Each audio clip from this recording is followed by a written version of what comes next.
welcome to all participants. Good morning. This is the first session on the course Migration for Media and Communication Officer. We will start in a few moments. We still have 1 or 2 participants joining. So I will just kindly ask you, while not taking the floor, to make sure that your mic is on mute. If you can, please let your camera on. But if you feel like your connection is a bit unstable, of course, the best is to take out the camera. But if you can, please put the camera on and make sure you stay on mute while the speakers are taking the floor. So let me very briefly introduce myself. I'm Myriam Boudra. I'm the responsible at the International Training Center of the Migration Cluster. We are today together for starting this course on the role of media in migration. And without further ado, I will kindly ask our 2 I would say special guest to give you some welcome words. Let me maybe first start with the director of the ILO office in Pretoria, Johnny Musabayana. Johnny, if I may, will give you the floor, and he will be followed directly by Pablo Valenzuela, who is the representative of the EU delegation. Without further ado, Johnny, please, the floor is yours. I'm just trying to check that you can see me properly and you can hear me properly. I do hear you properly. I don't see you. Oh, on my side, the video is on, but I'm sorry then if you can't see me. But we do hear you properly. Oh, good. Then let me proceed. Let me not allow technology to get in the way. Let me start by acknowledging the representative from EC, Pablo Valenzuela. Pablo, we came a long way to get to this point with the program. I'm glad that we are moving ahead. I also want to acknowledge colleagues from the IOM, UNODC, and UNHCR, the partner UN agencies whom we are implementing this program with. Let me also thank you, Turin, Miriam in particular, for always being available for helping us to provide these trainings and to do so at a very good high quality level. I want to also thank my work colleagues, Gloria, Makungu, and other colleagues who are associated with this program. Let me finally thank the media professionals who have taken time out of their busy schedule to be with us for this program. This program is titled Promoting a Positive Image of Migrants and Recognizing Their Contribution to Development in the SADC region. Worldwide, migrants are still often victims of racist, discriminatory, and xenophobic attacks. The media often promote a toxic public narrative on migration and reinforces stigmatization through the inclusion of xenophobic and discriminatory messages. Indeed, the press often portrays migrants as criminals, illegals, and as stealing jobs from national workers. Furthermore, migrants are frequently scapegoats during economic recessions. It is essential to change the negative perceptions and attitudes through evidence or fact-based journalism and broadcasting that contributes to elimination of public misconceptions. Indeed, a fair and balanced reportage that recognizes migrants' contribution to the economic growth and the development of countries of origin, countries of transit, and countries of destination is urgently needed. The main objective of this course is to improve the capacity of media professionals on reporting fairly and effectively on key migration thematic areas covered by the project. Through this course, the SAMM project expects to raise the media awareness concerning the promotion of a positive image of migrants, asylum seekers, refugees, stateless persons, internally displaced persons, and the identification of their contribution in the SADC region. A well-informed media can positively influence policymaking to improve the situation of mixed movement populations and their families, as well as reap the benefits of migration, asylum seekers, and refugees for the countries at large. The media as a stakeholder, partner, and critique and conscience is critical in informing the public about mixed movement population positive impacts, as well as displacing myths and misconceptions. In addition, the media can also play a positive role in informing potential migrants, asylum seekers, refugees, trafficking victims, and smuggled migrants and returning migrants and refugees about the challenges and opportunities across the migration cycle. Migration features strongly in the United Nations Declaration of the 2030 Agenda for Sustainable Development adopted by the General Assembly in September 2015. In addition, combating discrimination and xenophobia is key to achieving the 2030 Agenda's SDGs of removing poverty and inequality throughout the world. On 19 September 2016, during the adoption of the New Year Declaration for Refugees and Migrants by the United Nations Summit for Refugees and Migrants, the UN Secretary General launched the Together campaign. The Together, Respect, Security, Dignity for All Refugees and Migrants campaign has the purpose of promoting global action in promoting non-discrimination.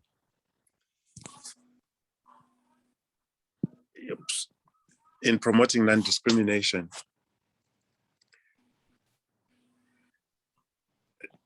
Sorry, let me find myself again. In promoting non-discrimination and addressing the problem of rising xenophobia against migrants. Together is a growing coalition of member states, private sector, civil society representatives, and individuals committed to combat hate speech, change negative narratives on migration, and to strengthen the social cohesion between host communities, refugees, and migrants. Together strategy is to engage and mobilize global citizens to show support for refugees, speak to communities hosting refugees and migrants, as well as people concerned that refugees and migrants may bring physical and economic insecurity to their lives.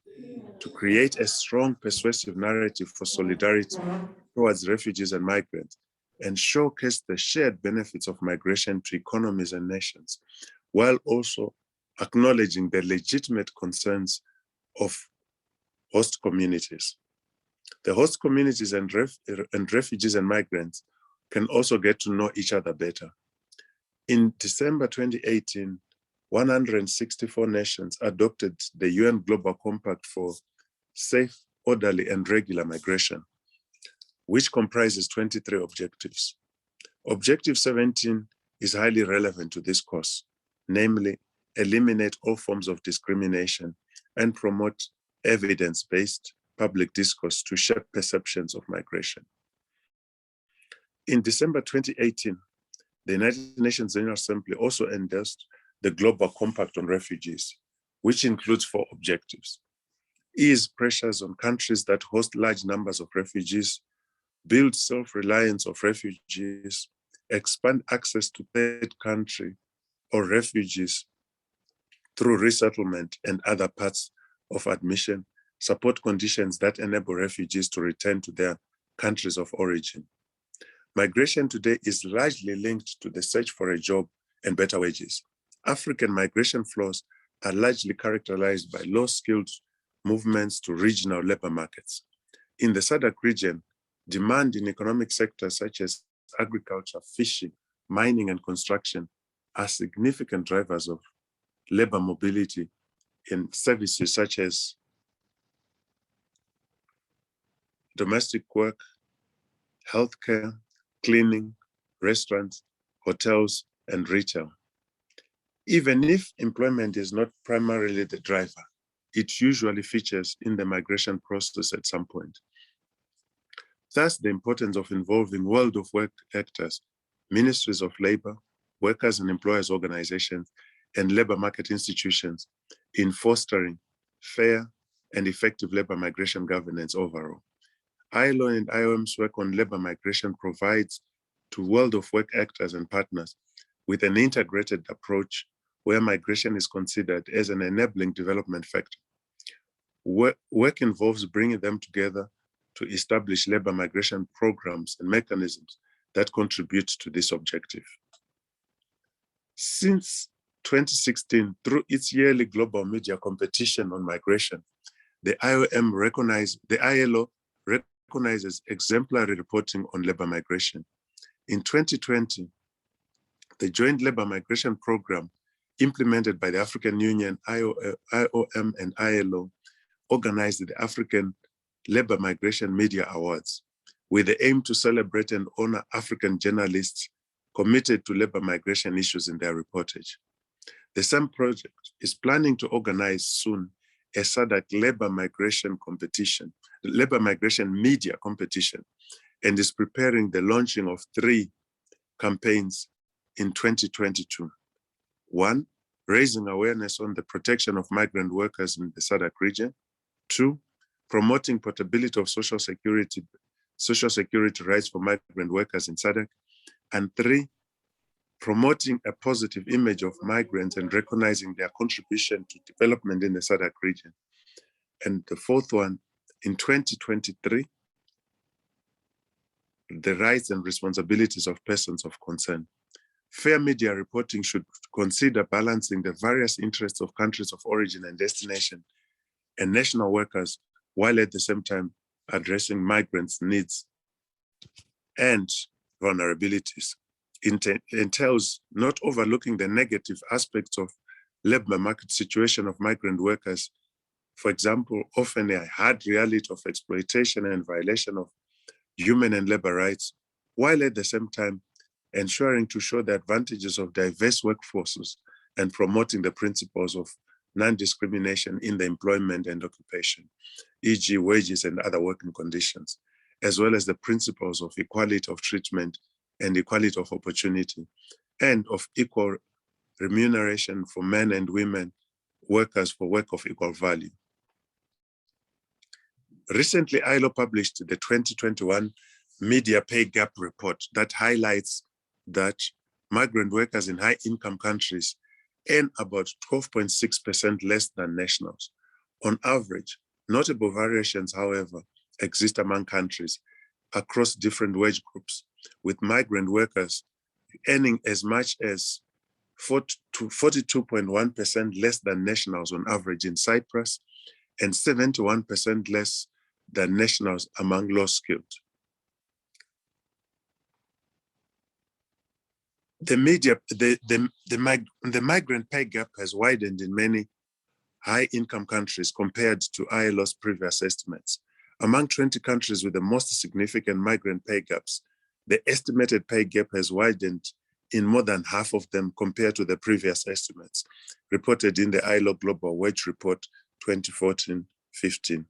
The pay gap in these countries has increased by 1.3 to 26.4%.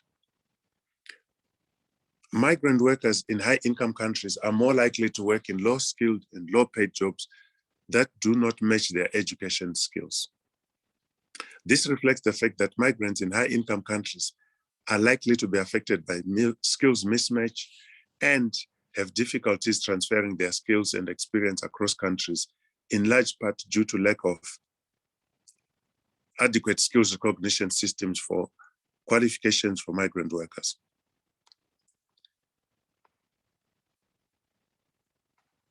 I am, in the interest of time, trying to come to the end.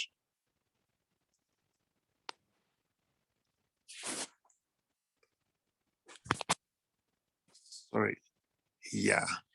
Let me, in conclusion, therefore, thank all the media participants who have come. Let me also thank again the IOM and UNODC and UNHCR, and particularly thank the EEC who have made this possible. I'd like to conclude by again thanking the participants for making their time available, and for the ITC for making all this available. with these remarks, let me thank you and hand back over to you in the interest of time. Thank you and bye. Thank you very much, Johnny, for your kind words and welcome speech to participants. Without further ado, Mr. Valenzuela Pablo, I give you the floor for your welcoming words on behalf of the EU delegation. Over to you. Thank you very much, Miriam. And well, thanks a lot, Johnny, also for your opening remarks and the introduction. As you said, we've gone a long way, and it's a pleasure to start seeing that the program is active, that we're implementing activities, that we're reaching out to media. So I would like to take also this opportunity to thank Gloria and the rest of the team, of the SAMM team, the Southern African Migration Management Program, to making this possible. Of course, to the facilitators, to all the communications experts in the different partnering agents, IOM, UNODC, UNHCR, on top of ILO. And then also thank you to the representatives of the Pan-African Parliament, if they're present here today. And of course, to all of you, to all the media professionals that are joining us this morning.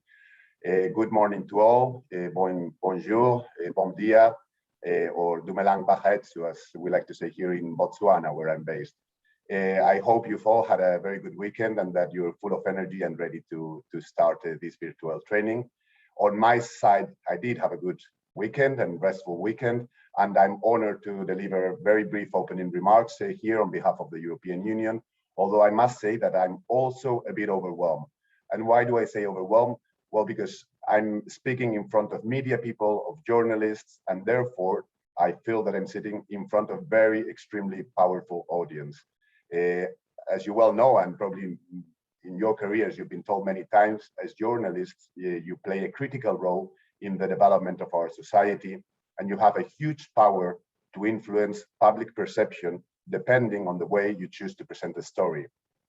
However, I always want to believe that this power does not come alone, that it comes hand in hand with an acute sense of responsibility and ethical behavior.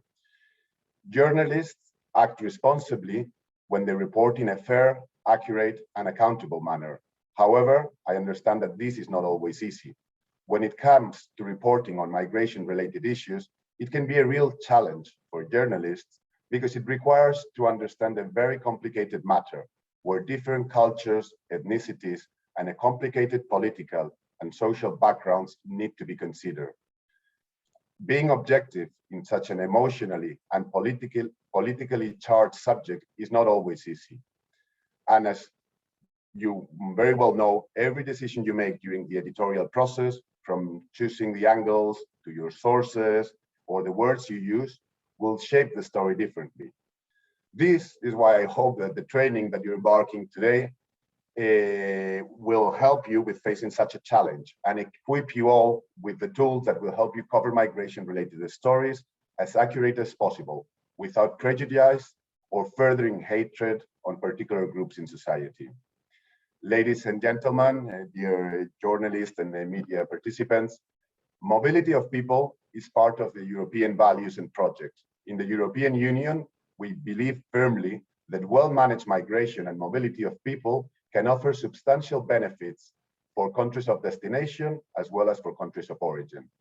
Migration can happen in response to poverty and inequality, but can also contribute to address these challenges and promote development.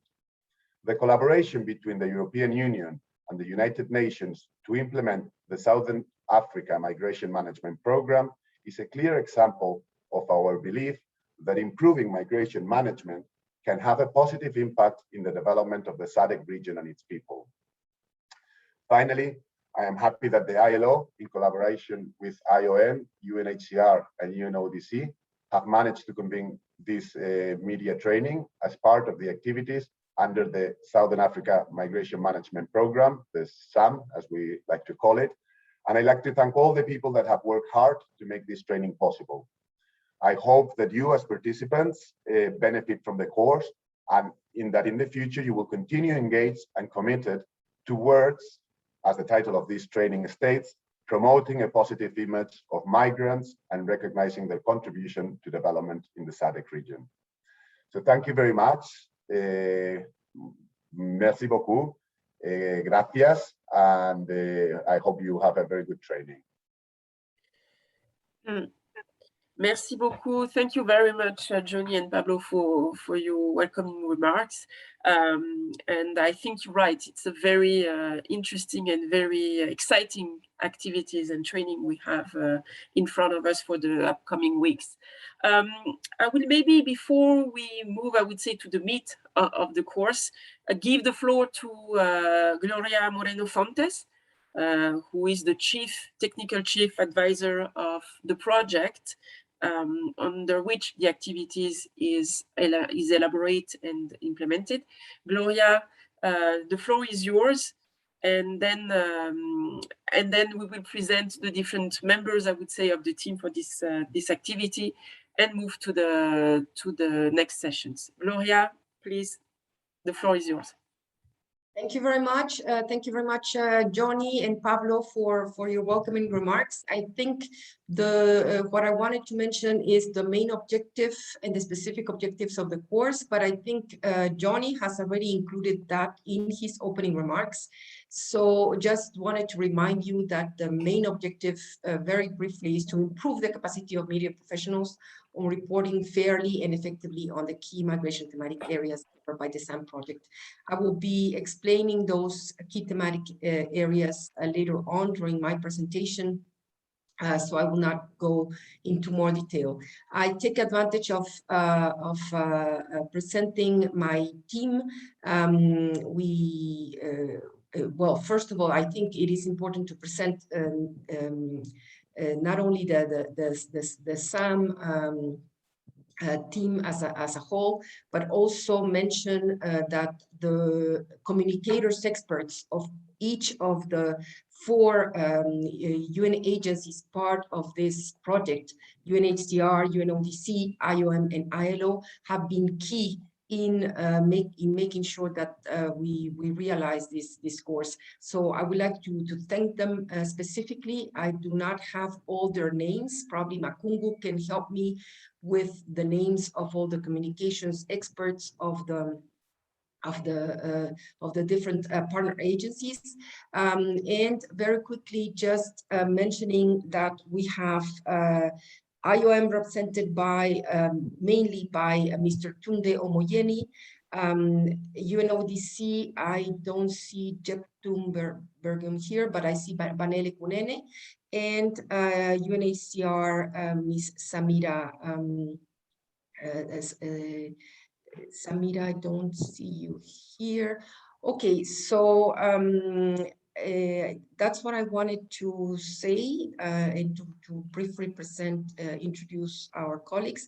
I don't know if they would like to take 1 minute just to introduce themselves. Tunde, would you like to say a few words? Yes, thank you so much, Gloria. Good morning, colleagues, good morning, delegates and media practitioners. Pablo, it's good to see your face again. Good morning to you. Yes, Gloria, I don't have much to say, and I think you pretty covered this conversation, and we are quite excited that we're having this important training focusing on changing the narratives around migration reporting. This is also one of the critical issues that we have identified in the region, and of course the role of the media practitioners in making migration becoming a tool for development rather than a problem to be managed. So I think we look forward to this important conversation. And thanks so much to colleagues from ITC, ILO for guiding us through this process, and of course for the media practitioner from the member states. So thanks so much. Over to you, Gloria. Thank you very much, Tunde. I would like to give the floor for 1 minute to Banele. I do not see Jeptum here. Thank you. Thank you so much, Gloria. Good morning, everyone. From UNODC's perspective, we thank each and every one of you for participating in this training. We view the media as a key stakeholder because, as you know, we believe that the media has got a key role in terms of sharing information, especially sharing information to inform, leaders who then take decisions. We are happy about this training, and we believe that we will have fruitful discussions over the next few days. We're happy to engage with the media anytime. The media can reach out to our office and we'll be happy to engage with them. Thank you, Gloria. Thank you very much, Manele. And now I can give the floor to Makungu, just for her to mention very briefly the names of the communications experts from the different agencies that have really contributed very strongly to make this training reality. Thank you. Morning, thanks, Gloria. Morning, Gloria. Morning, Pablo. Morning, Director Johnny, and morning to all our participants. Firstly, I want to thank all the participants who managed to join the training, and just also thank the other communications colleagues from our partner agencies. I think there's Pumla here from UNHCR. And Banele is the person who we usually correspond with in the interim from UNODC. And we'd like to thank Abibo, who is from IOM. They've been very helpful in coordinating and working closely with us to make this training a success. And I'm looking forward to all the engagements and discussions with all our media colleagues and to have a fruitful training. Thanks, Gloria. Over to you, Miriam. Thank you very much, Makungu. Gloria, I don't know if you want to say other words. Shall we? Okay, thank you. Yes, please go ahead. Okay. Thank you very much, Makungu and Gloria. Of course, it's always a pleasure from the perspective of the ITC-ILO to work with our colleagues from the SAMM project. It's been now, I think, the 4th or the 5th training we are organizing together, and from the ITC-ILO side, there is quite a big team, if I might say, also involved in this training. Let me maybe, just for the sake of time, I won't necessarily give them the floor because they will take the floor at one point or the others. I will maybe just ask them to virtually raise their hands, and I will just explain a bit their roles during the training. I will maybe start with my colleagues, Alex Bizzotto.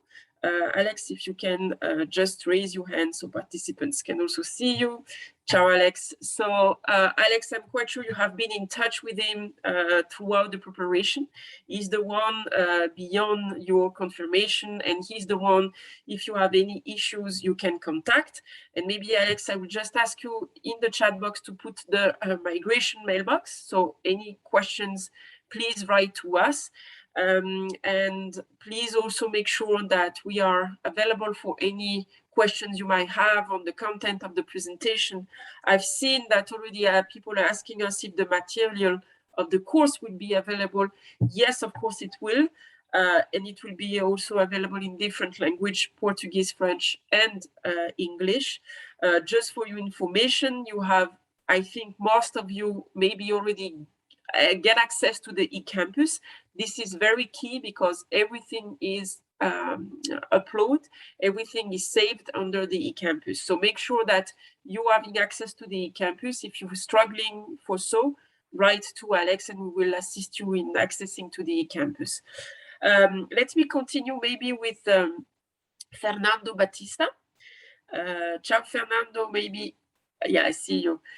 So Fernando will facilitate, and he is one of the main facilitators in the course on SAMM. He will also be there for writing to you when you do have some assignments. So he will be behind, if I might put it in that way, your back, to making sure that you are clear on what is the next step, what you have to do. And he's also here to assist you for navigating on the eCampus. So Fernando will be with us for all session and will mainly be also in charge of facilitating some of the session. And let me maybe finish with, I would say, the two experts that are particularly involved in this specific training. And let me start maybe with Vincent Williams. Hey, Vincent, good to see you. So you might know Vincent already because he's quite known in the region, is working a lot on migration issues, particularly in the Southern Africa. So he will be with us mainly also to providing some technical inputs and thought on migration governance, protection of migrant workers. So Vincent will be with us for the training, so please don't hesitate to ask questions to Vincent. It's always, if I if I may say, very interesting inspiring to listen to him. And last but not least, I would like to introduce you Charles Ottman. It's a pleasure, Charles, to see you with us today. So Charles would be, you might also, again, here know Charles, and particularly if you joined in the past already some activities for media. So Charles has a very long-standing experience on the role of media in migration. So I'm quite sure it will be also very interesting to listen to him and to exchange with him. And I know that he will be also very interesting to listen to you. And I'm waiting also, I'm quite sure that Charles will provide you experience and example from different parts of the world. And I'm quite sure that together with Charles and Vincent, you have very promising talk and exchanges in the next sessions. So you might have, I just want to explain you very briefly how the course is structured. So you already had, actually it started a week ago, because a week ago you received access to the campus with some pre-readings and introductory modules we ask you to study. But if you don't have time yet to do so, don't worry, it's still there and you still have the time of the training to do so. We are now entering what I can say the live sessions part of the training, so that will be the case. That will be the case for the two upcoming weeks. So this week and next week. So we will have a session this week, today, Thursday and Friday, and next week we will have a session Monday. If I'm not mistaken, Wednesday and Thursday as well. But in any case, you will always receive an email from our side reminding you when the session is taking place and the link for connecting. For your information, this link you use today for connecting will be the same we will use throughout the course. So you can save it, you can always refer to it, that we won't change the Zoom link, it will always be this one. We will, as I said, send you a reminder, so don't worry, just check your email. If you have any doubt, you can also write to us. We will try as much as possible to have interactive sessions, and I knowing my colleagues, I know that there will be a lot of possibility for exchanging, but please don't hesitate to use the chat box if you have any questions, and please don't hesitate to do so in the 3 languages of the course, English, French, and Portuguese. If you want to take directly the floor, that you are more than welcome. If you can, just raise your hand and we will make sure to give you the floor as soon as it is possible. So the first part of the session is a bit, to give you a kind of introduction and setting the scene. And one thing we want, and that was already mentioned in Johnny's and Pablo's welcoming remarks, that the terminology and the words are very important when we talk about migration. And you, of course, as journalist, communication officer, you have a very important role in the words that you're using to report on migration. So we will do a kind of small exercise to see what you know and how do you think, what are the right terminology to be used. And I will also, of course, I'm kindly asking Gloria, Charles, and Vincent, to comment of what they can see on the screen. So we will use an exercise, we will use a tool that I know Charles is particularly love it. So I couldn't make differently than using it for this webinar. That was, I would say, my words I made to Charles. I said, okay, we will use this exercise. So we will use Slido. Slido is a tool, an online tool, to have some kind of interactive with people. So Alex, if you can put in the chat box the Slido link. So there is for you 2 ways to connect, or you can click directly in the link Alex will share, just shared in the chat box, and I will share my screen. You can also, let me just, it's taking just a moment.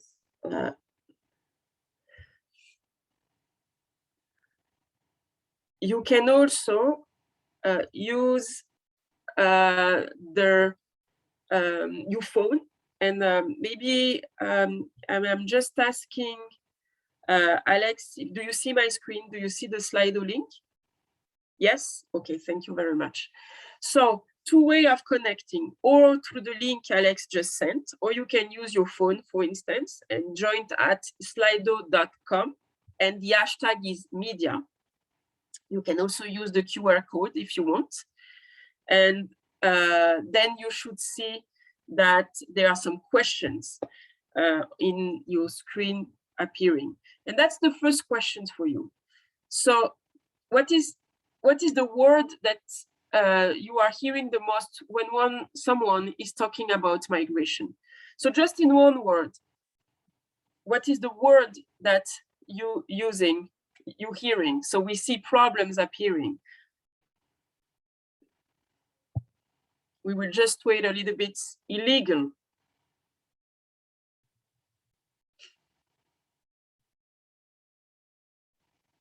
And if you have some issues, you can to connect with Slido.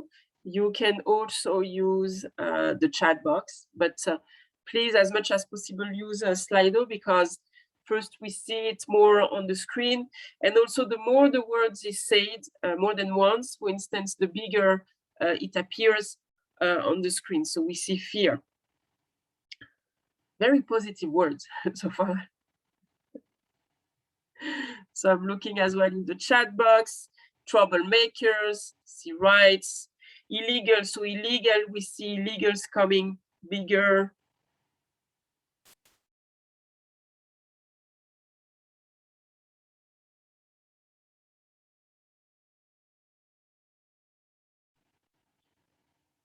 Okay. Just wait some additional seconds before moving to the next questions.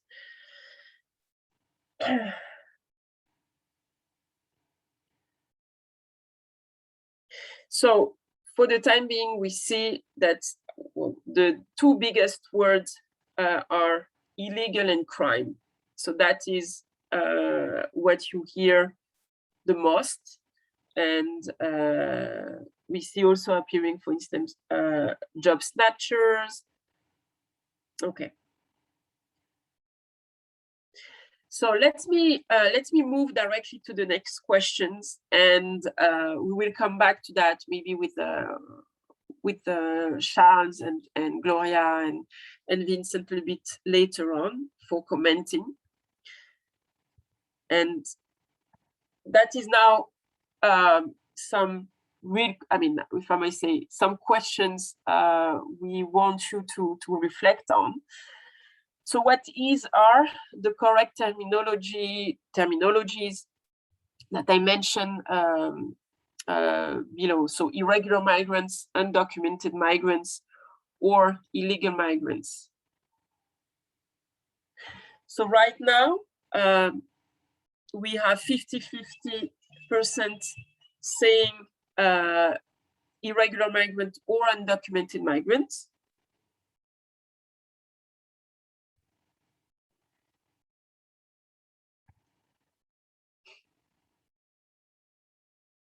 I also had, sorry, illegal and clandestine migrants. So we had these four options: undocumented, irregular, illegal, or clandestine. And we have a majority mentioning 56%.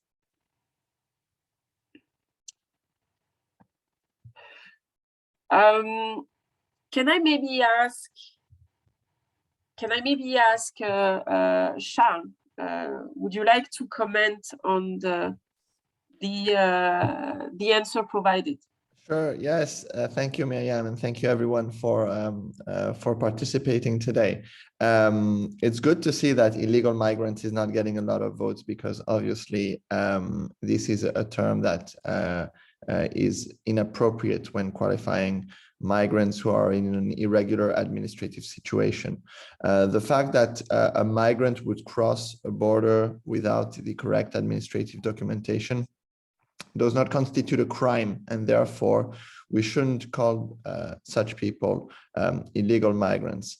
For the ILO and most of the UN agencies, the recommended terminology would be irregular migrants or migrant in an irregular administrative situation. Why is that preferable to undocumented migrants? Well, because in many instances, migrants who are in an irregular situation have documents with them. So to characterize them as undocumented isn't exactly appropriate. They might not have the right documentation, or the documentation that they have might have expired. And one very good example about that is the COVID situation. You might be in a perfectly regular situation prior to COVID, and then you have overstayed your visa and you're unable to travel back to your country of origin because of the lockdown, for example, and you find yourself in an irregular administrative situation. And so even though undocumented is widely used, it doesn't necessarily characterize the situation correctly. And we'll be talking about that in the next few days. Thank you very much, Charles. Maybe, Vincent, can I ask you as well to comment?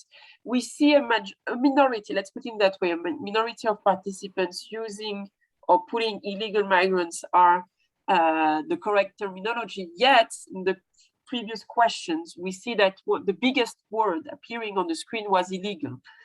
What is it? How would you comment that? It's an interesting phenomenon. I think in part what it does reflect is an increased understanding of how we characterize migration and how we characterize migrants. So there is a predominant perception still in many countries that most migrants are illegal in a sense. But I think with work done by international agencies, by NGOs, by migrant associations, and so on, the use of the term illegal migrants has been discouraged. And I think it's kind of being reflected here. What it doesn't reflect, I think there's still a predominant perception that people believe that most migrants are illegal, but they're no longer calling them illegal migrants. I think the terminology over the years has consistently changed. Just one quick comment on undocumented and irregular. The issue here is, and I think I prefer what Charles was just describing, talking about migrants in an irregular administrative situation. So it implies that they're not authorized either to be in the country or they're not authorized to engage in the activity that they are engaged in, even though they may have some form of documentation. But I think it's interesting to note, I was actually expecting most participants here to say the correct terminology is illegal migrant. But I think the work that's been done is reflecting that we're beginning to change the discourse around that. Thank you very much, Vincent. Let me move to the next questions. So a person who is seeking international protection, but whose claim is still pending and who is thus a candidate for refugee status, this person would be an asylum seeker, an irregular refugee, undocumented refugee, or irregular migrant.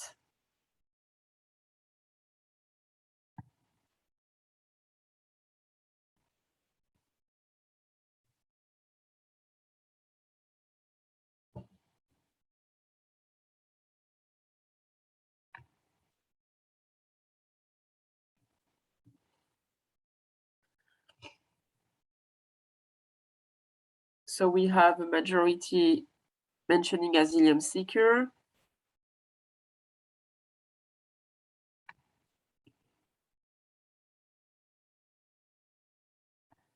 Some referring to regular refugees and undocumented refugee.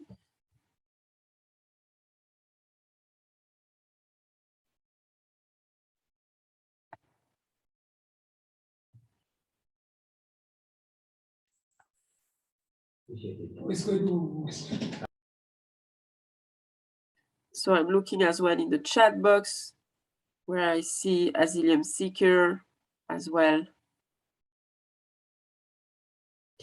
Charles, do you want to comment on this one? Yeah, thank you, Miriam. Actually, obviously, I think most of the respondents are familiar with the correct terminology. So we are talking about an asylum seeker. However, what's interesting, especially in the context of a course like this, which looks at mixed migration flows, is that we're talking about human beings.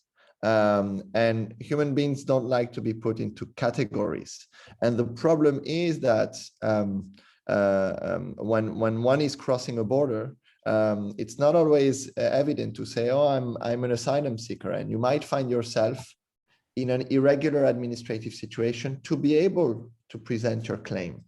And so we should be careful about trying to stick to very precise boxes, say this is an asylum seeker, this is an irregular migrant, this is a regular migrant or a migrant worker or whatever, because people can move from situation to situation, and different stakeholders can look at the same person and put them in different boxes.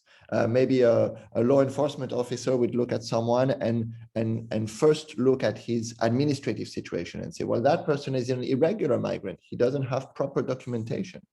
A protection officer might say, before I look at your administrative situation, do you have a claim? Oh, so you must be an asylum seeker. And that is part of the complexity of what we have to do, is that oftentimes we are talking about the same people. And therefore, the role of the media is crucial, because the media can tilt the word in one direction or another. Thank you very much, Charles.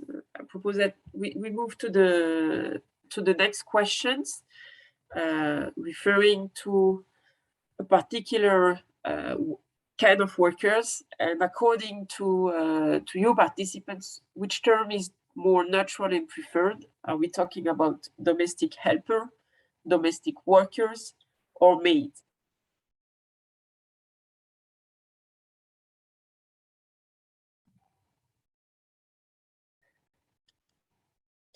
So this is not specific neither to migration, but we do know that many women migrant workers are working as, and then we will say it later on. So very relevant terminology on the migration. But yet, indeed, just to specify, it's not specific to migrant workers. So majority, 50% mentioned domestic workers as a more neutral and preferred terminology for workers doing domestic work. Domestic is followed by domestic helper and maid. And maybe if I see people mentioning in the chat box domestic workers, Gloria, if you hear me, do you want to comment on that? Thank you very much, Miriam, for giving me the floor. Well, just to mention that the terminology, the definition of domestic worker it is mentioned in Article 1, I think, of Convention 189, which is the Yes. convention, the first convention worldwide on this specific issue. The convention includes at least 5 different articles related to migration and specific issues such as fair recruitment of migrant domestic workers, the issue of mobility, the employers having to permit as a right to the workers to have mobility out of the household. It does include the mention of the need to issue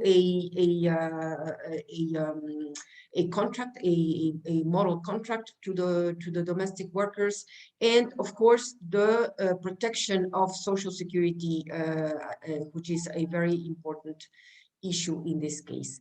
So thank you very much. Thank you very much, Gloria, for specifying that. And I think indeed it's very important to highlight that the clear definition of what is domestic work and who is a domestic worker is a part of Article 1 of Convention 189 that would be available on the eCampus for you for consulting it further. But maybe Sean, why workers and not why domestic workers and not domestic helpers that we see in particular in the answer provided by participants is fair. So we have 44% saying domestic helper and domestic workers. So why domestic workers instead of domestic helper? Well, I mean, I think I believe a lot in the role that the media and journalists can play in I would say public awareness, public education, and the words that we use oftentimes are an invitation to the behavior that we would have towards people.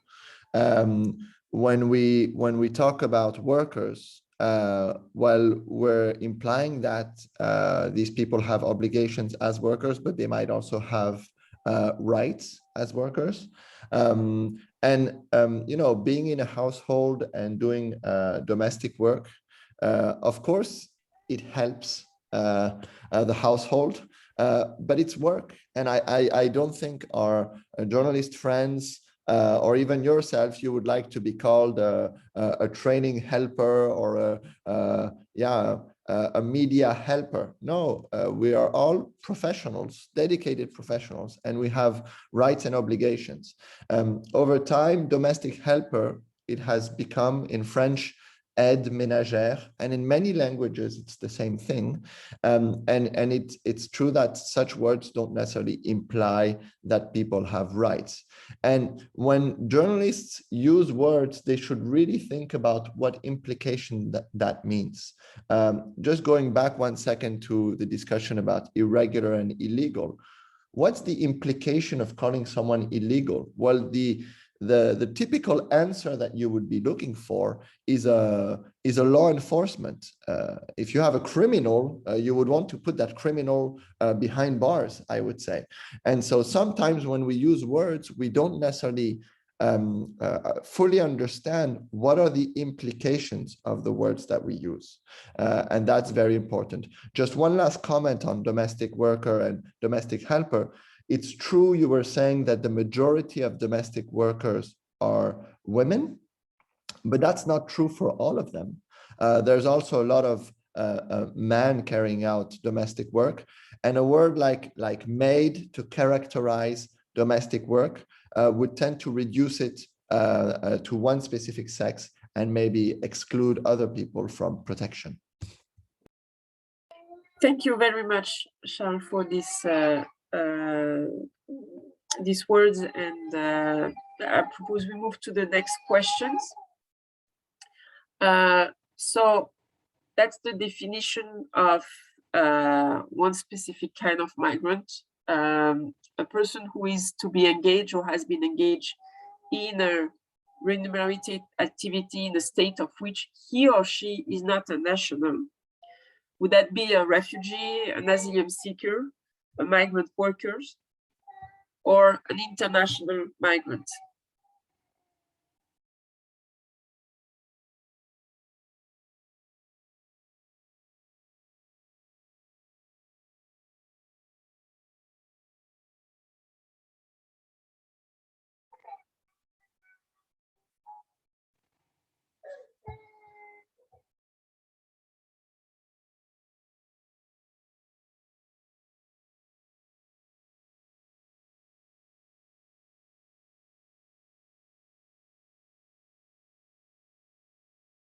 So we see a majority of participant answer migrant workers, and 20% mention international migrants, 10% refugees.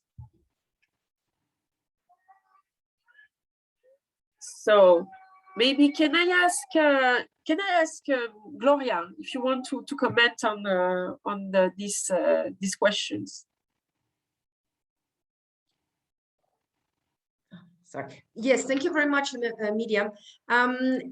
Definitely the right answer is the one given by our media professionals participants. So thank you very much for that. However, I want to also mention that the latest 2018 International Conference of Labor Statisticians included the formulation of guidelines on the different definitions related to labor migration. And it mentions that refugees and asylum seekers, whenever they participate in the labor market, they are to be considered within the definition of migrant worker. So there are some nuances here that I think could be highlighted if you want. And of course, we can also play with the words, and a migrant worker is also an international migrant in some sense, I would say, when it cross borders. So those are just the issues that I wanted to complement with in this particular question. Thank you very much, Gloria. And I think it's coming back to the comments made by Charles previously, saying it's very complicated to just put someone in the box. And yes, of course, words matter, but it's true that you can move also, and it's not you're not necessarily always in the same, if I may put it in that way, box. And maybe, I don't know, Charles, if you want to complement as well. One quick word, there's a word that was not suggested, but that we're seeing increasingly being used in some countries, and it will be interesting to discuss with our colleagues whether it's relevant in their region as well. It's the word economic migrant. Yeah. And what we've seen a lot, especially in Europe recently, would be this idea that since we like to put people in boxes, there would be good migrants, I would say, and there would be less good migrants. A refugee, someone who is seeking protection, who is fleeing war, for example, would be perceived as someone that we absolutely need to help. On the other hand, someone who is just coming for a job in a period of economic uncertainty or economic austerity is not a good migrant, is not a welcome migrant.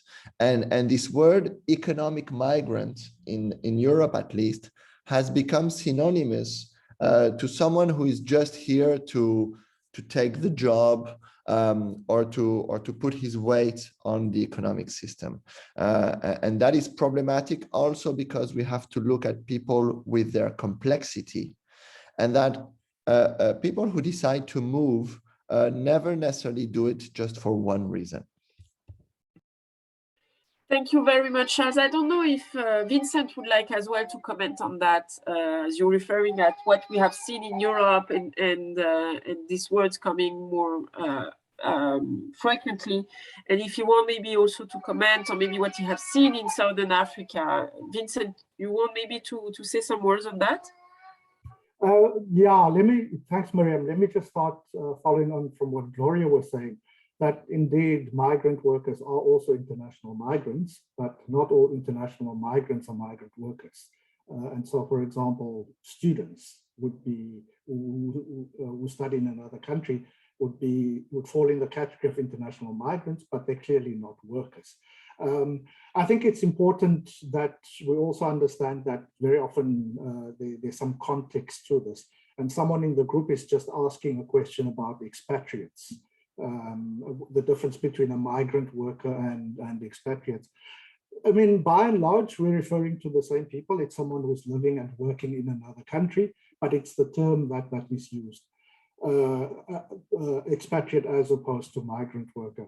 For our purposes, I think it's very clear that because we're talking here without labeling, as Charlotte suggested, we are talking about a person being in another country for the purpose of employment, and that migrant worker here is the preferred term.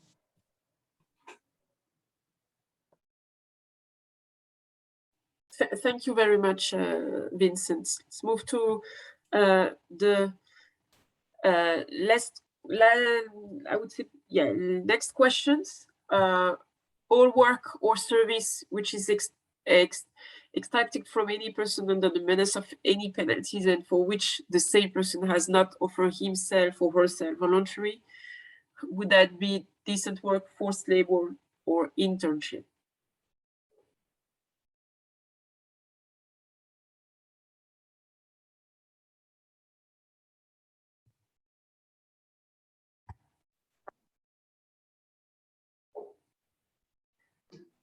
So I see that clearly forced labor has been mentioned by 100% of the participants.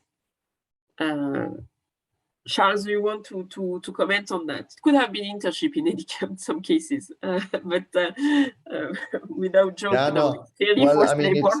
it's positive. I think, yeah, the suggestions were really quite opposite, but forced labor is a topic of huge concern for the International Labour Organization. It's been a topic of concern for over 90 years. The first convention on compulsory labor and forced labor was adopted in 1930. So this is a reality, unfortunately. We still have 25 million people who are in situations of forced labor. And the correct definition of forced labor is exactly that. People who find themselves in a situation under some sort of threat,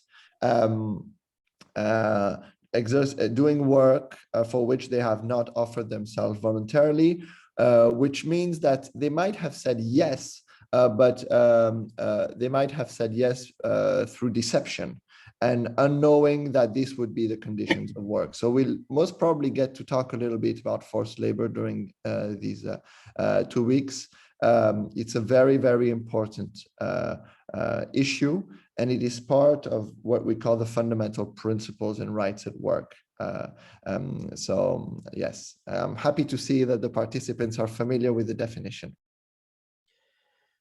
Thank you very much. Let me maybe finish with one, because I'm conscious about the time and we won't be able to go through all the questions prepared, but at least let's have this last one and the very last open questions for participants.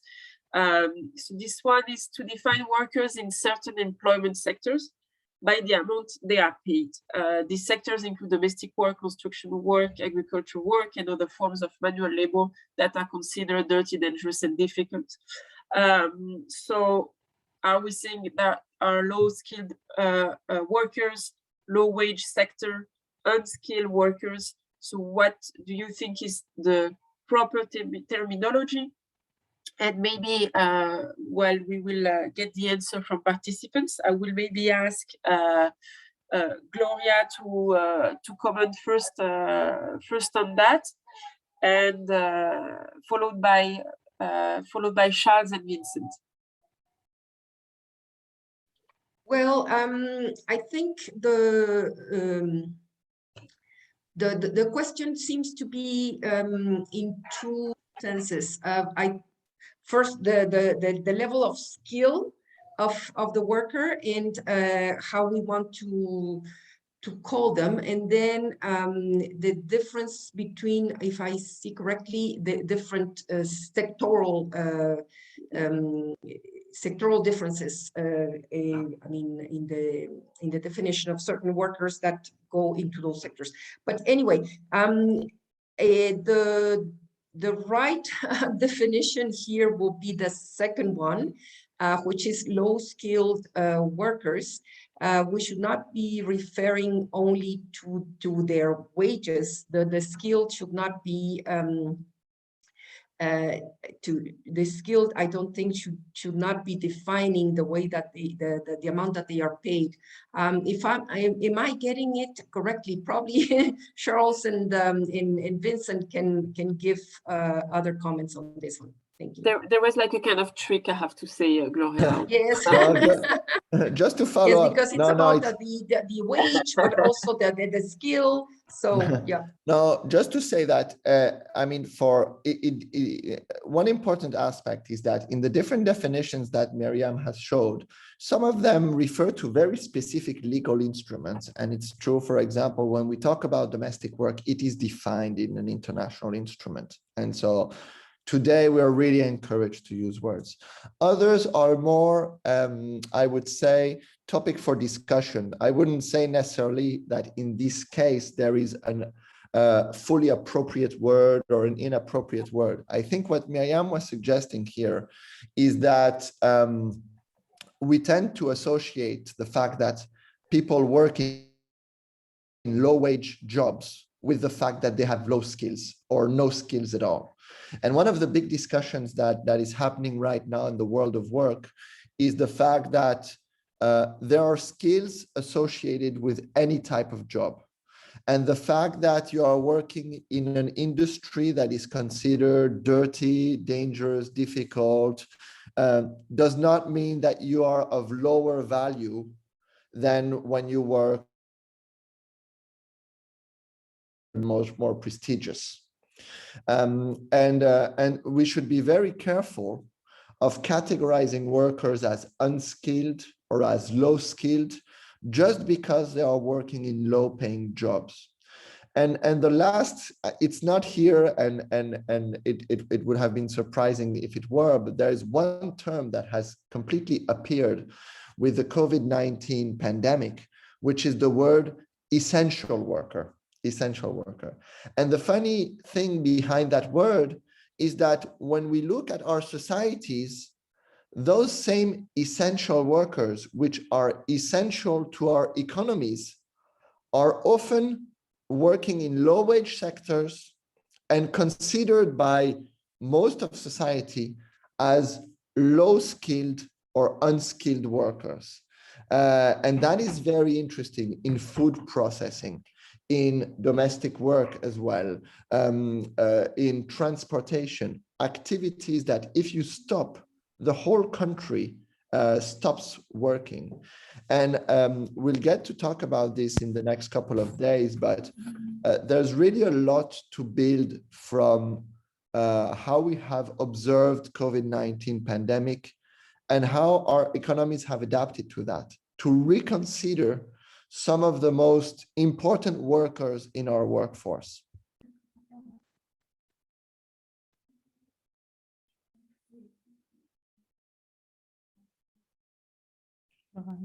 Miriam, you're on mute. Thank you. Thank you, Charles. I was talking to myself. I don't know if Vincent would like maybe to comment as well on that and what you said or what Gloria mentioned as well. This is indeed a challenging one. I agree with Charles about this one. Yeah, again, context is important because these things are often defined in policies or in legal instruments in a specific country. So we may have a preferred terminology here. And again, low wage sector seems to be better because we have to recognize that, for example, someone who's been working in the mining industry for 20 or 30 years is not low skilled or unskilled. It's actually a highly skilled worker, but earning very low wages. And so personally, my preference would be low wage sectors, but there isn't just one answer. A lot of this, as Gloria pointed out, depends on where you are, depending on the legal and the policy context within which you're working and how it is defined in that context. Thank you very much, Vincent. And let me just, I wanted to go with the very last questions and asking for participants for them. So not what they have heard but for them, in a word, what is migration?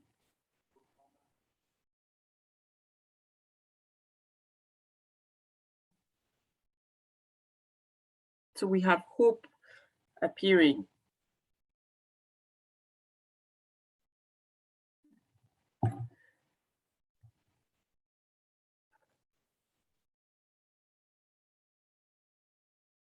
life, movement, opportunity as well in the chat box, movement, success, reality.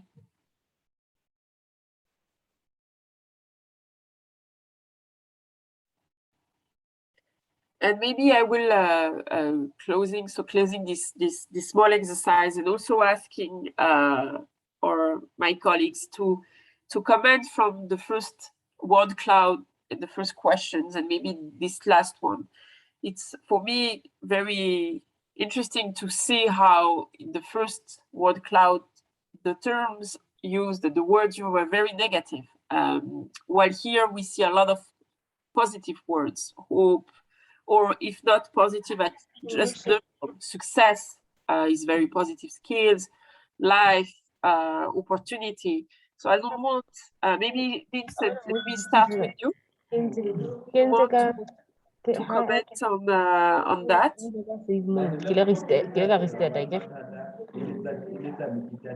Sorry, there's some background noise that I can. And please, can you please, participants, if you can just. Thank you. Okay, there we go. Thanks, Miriam. Very interesting. And if I had to answer this question, I would not be able to answer it in one word. So in a few words, what is migration for you? I would prefer to answer it that way, because in wanting to limit it to one word, we're condensing it to a singular experience. And migration is not a singular experience. And I think for different people, it could mean a whole range of different things. Your question about, at the beginning, there seemed to be a lot of negativity associated with migration in the words that we use, and here it seems to be a lot more positive. It reminds me, we actually did some anti-discrimination and counter-xenophobia work, and a lot of people were using negative words to describe migrants and migration. And when we started questioning them, it's like, what do you mean by these words? And what they were saying is, well, actually, we don't really believe migrants are bad. We don't really believe migrants steal our jobs, but these are the things that we hear from others. And so what is often reflected is the predominant discourse, is the terminology, the official terminology that is often used, and it is not necessarily reflective of people's own attitudes and people's own beliefs. Not to suggest that those things don't exist, but when we start going beyond what is known, what is comfortable, I think we often discover that there's a whole range of different attitudes and different behaviors towards migrants. And I think for media professionals, it's about latching onto that and saying, instead of resorting to what is known, so we say illegal migrants, or we call aliens or whatever, are there other ways in which we can describe the same thing that has a more positive reflection, or provides a more positive reflection?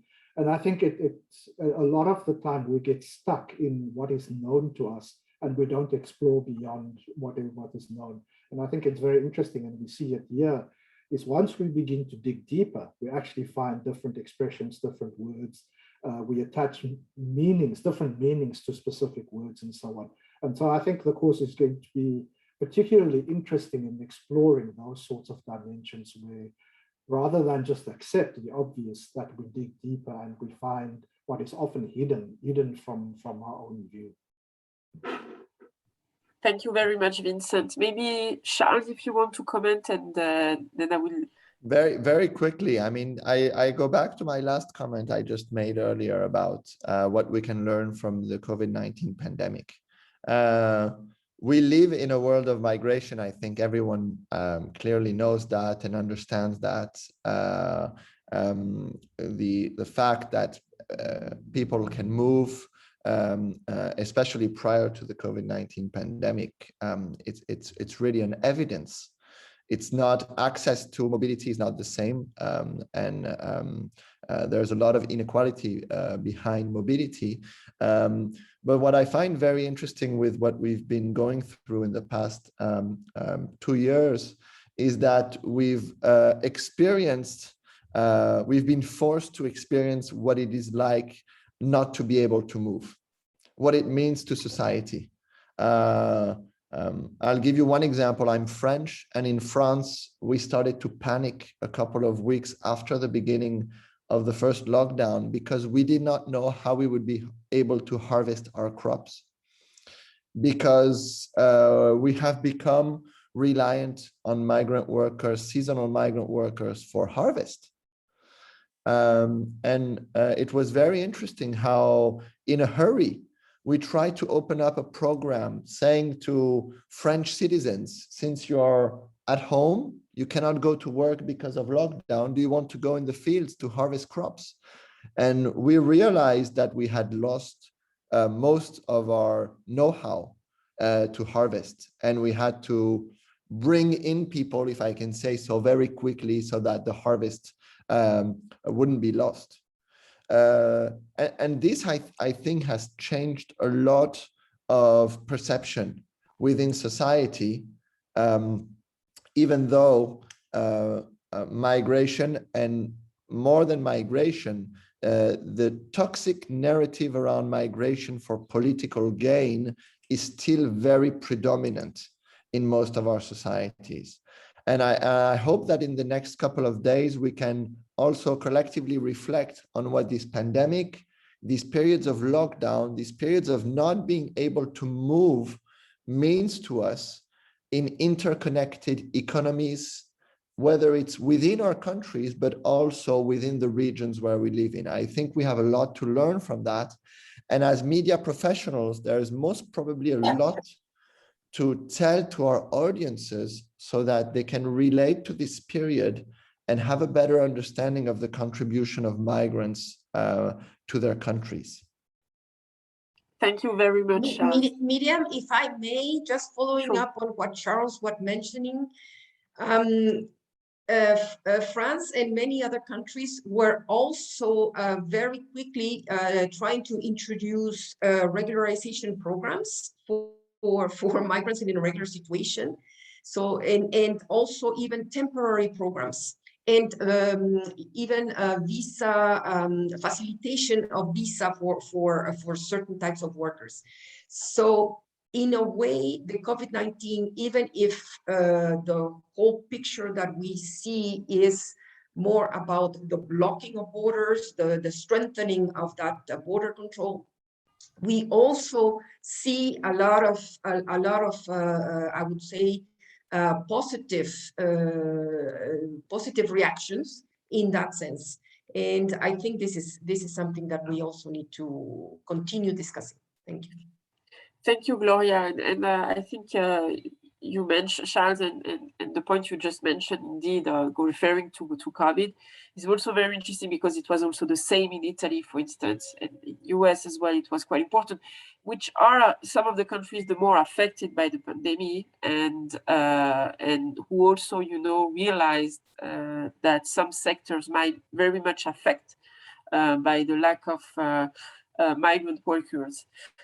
Gloria, I will give you the floor now, and let you maybe, in fact, give a kind of very brief. We have been a bit longer on the session, and I see that you started already to share your screen.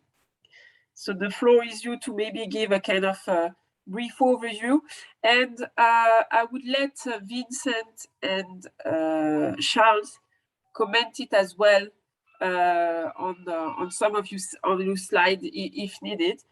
So please don't hesitate to take the floor. And right after, maybe I would propose that we make a kind of short break of 10 minutes break as well. And before we move to the last sessions. But for the time being, Gloria, the floor is yours. Thank you very much, Miriam. I would like to make a very short presentation about some of the issues that you are most probably aware of, but I just wanted to highlight them here. So I wanted to cover very quickly the project in its thematic areas, migration within how it is mentioned in different targets in the 2030 agenda, the global compact on migration and the global compact on refugees, at least very its most important highlights. The EU revised migration policy framework, some of the SADC policy frameworks related to migration, and also the free movement of persons protocols at the EU, SADC, and COMESA level. So let me first start by saying that the SAMM project is a one UN approach between, we are implementing this project between 4 UN agencies. As I said before, the 4 partner agencies are IOM, UNHCR, UNODC, and ILO. This is a project that is alive until at least December 2023. The key stakeholders are not only member states from all the 16 SADC target countries, but also the 3 regional economic communities, the COMESA, the Common Market for Eastern and Southern Africa, SADC, the Southern Africa Development Community, and the Indian Ocean Commission, IOC. We cover work in the 16 SADC countries mentioned here. I won't go into the list. The target groups, as we said before, are migrant workers, refugees, internally displaced and stateless persons, victims of trafficking, and smuggled migrants. And some of the key priorities of the project are to support the formulation and realization of RECs and country-level labor migration and mixed migration frameworks. Some of the most important thematic areas that we cover are on the left-hand side. You see the labor migration thematic areas covered by the project, which are mainly support to SADC member states and the RECs related to gender-sensitive policies, labor migration policies. So we do work on formulation, but also in implementation of those policies. We do a lot of work on, we promote advocacy work on the ratification of international standards on the protection of migrant workers, but also modifications to the legislation, and we will be carrying out a lot of media campaigns on this particular subject. Bilateral labor migration and circular migration agreements are also a very important area of our work across the SADC region and with third countries. Fair recruitment is an area that we have been working a lot, particularly IOM and ILO. And this is a very important area, also related in many senses to forced labor and trafficking issues. So we try to include work here on providing support to countries on modifying legislation on private employment agencies. There is some work that will be done on guidelines on fair recruitment at the SADC level, and a lot of research that is being undertaken already. Social protection for migrant workers, we promote the formulation of social security, bilateral labor migration, bilateral agreements to facilitate the portability of social security benefits. And we are particularly providing support to the SADC Secretariat in their piloting of the SADC guidelines on social security portability of benefits. On regional qualification frameworks, we are supporting also at the SADC level the SADC qualifications framework, and we are working at the national level on supporting countries in their national qualifications frameworks related to particularly the portability of skills of migrant workers and recognition of their qualifications. Labor migration statistics, this is an incredibly important area of work of the project. We are providing support to the SADC Secretariat in their establishment of a labor market observatory, which includes important work on labor migration data. and in particularly on labor market information systems. So we are doing work also at the country level to support this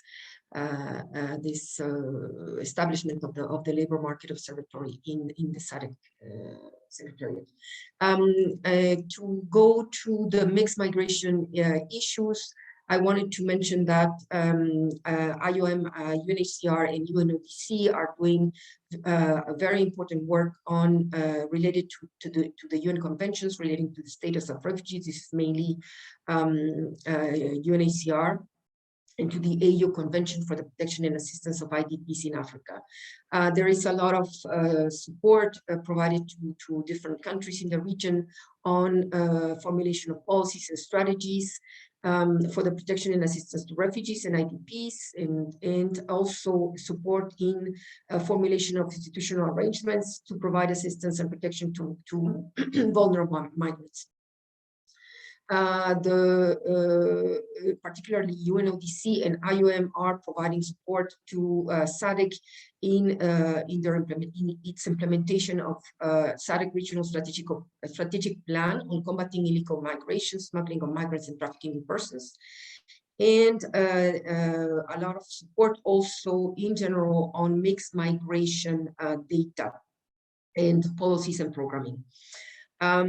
There is also important work on legislation to criminalize and combat trafficking in persons and smuggling of migrants. This is mainly done by UNODC and IOM, and important awareness raising campaigns also on provision of information on the benefits of safe migration versus irregular migration. So these are the main thematic areas of the project. Very quickly to go to the migration in the 2030 agenda, some of the most important targets, SDG targets that we are working on is 8.8, for example, which is about protection of labor rights and promotion of safe and secure working environments, including migrant workers, in particular women migrants. SDG target 10.7 is specifically mentioned the facilitation of safe, orderly, and regular migration, including through the implementation of well-managed migration policies. There are other targets, SDG targets, that are also related to this particular issue indirectly, such as target 1.3 on implementing social protection systems, target 4.4 on increasing the relevant skills for particularly for youth and all adults. Target 17.18 on increasing significantly the availability of high quality, timely, and reliable data. I think the previous one also mentions migrants. SDG target 8.7, it mainly relates to forced labor and the need to end by 2025 the modern slavery and human trafficking. SDG target 5.1, it's about ending all forms of discrimination against all women and girls everywhere. As you know, particularly women are very much involved in migration in what are called as we mentioned before, domestic work, for example, in other low-skill occupations. SDG target 5.5c, it's about legislation for the promotion of gender equality, empowerment of women, and SDG target 5.4 is also very much related to our work, and it specifically mentions domestic work and unpaid care. The UN Global Compact on Safe, Orderly, and Regular Migration was adopted by 164 member states in 2018. And it includes our project. It includes, I think, 25 objectives, and our project is helping implement particularly some of them, such as number 1, which is on the collection of disaggregated data as a basis for evidence-based policies. Number 5, enhancing availability and flexibility of pathways for regular migration, and this relates mainly to our work on bilateral labor migration agreements. Number 6 mentions specifically the issue of promoting and facilitating fair and ethical recruitment and safeguarding conditions for to ensure decent work. Number 7 addresses and reduce vulnerabilities in migration in general. Number 10 is about the prevention and combating and eradication of trafficking in persons. 17 is very much related to our work, to this present media training, because it is about eliminating all forms of discrimination and promoting evidence-based public discourse to shape perceptions of migration, to shape particularly the positive perceptions of migration. Number 18 is about skills, and particularly recognition of skills and qualifications. Number 19, it's about the creating conditions for migrants and diasporas to fully contribute to sustainable development. And number 20 is about the promoting of safer, cheaper, and faster transfer of remittances. Number 22 is also very much related to our project, and in our project is supporting work on portability of Social Security entitlements and benefits, as I mentioned before, and a strengthening of international cooperation and partnerships for safe, orderly, and regular migration.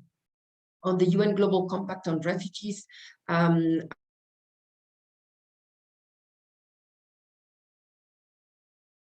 that are hosting large numbers of refugees, to build self-reliance of refugees themselves and asylum seekers, and to expand access to third country or refugees through resettlement and other pathways of admission.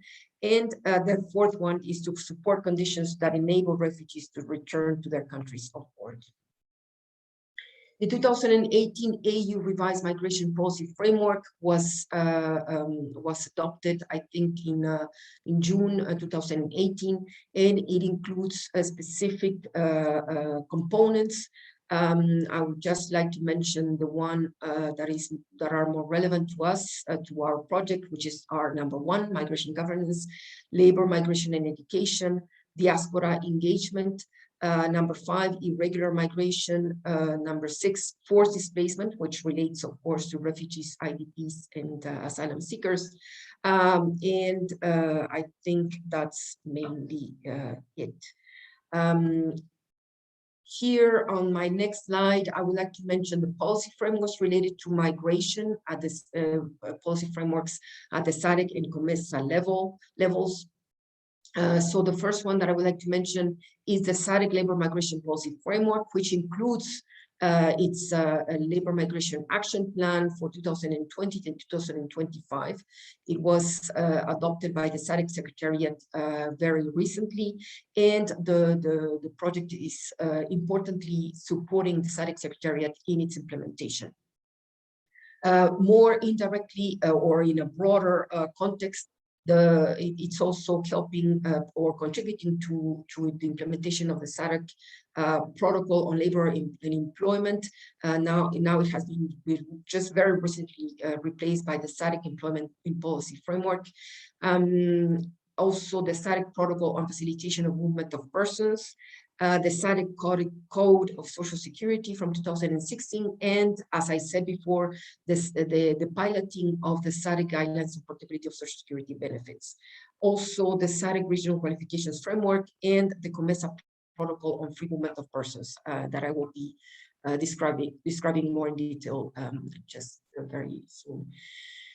On the mixed migration area, I would like to mention that our project is supporting the SADC Regional Policy Framework on the management of refugees and asylum seekers. It was adopted in 2019, sorry.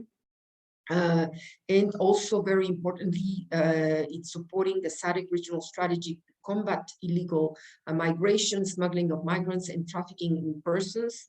and the Southern Africa Strategic Plan of Action to address mixed and irregular migration, as well as the COMESA protocol on the gradual relaxation and eventual elimination of visa requirements.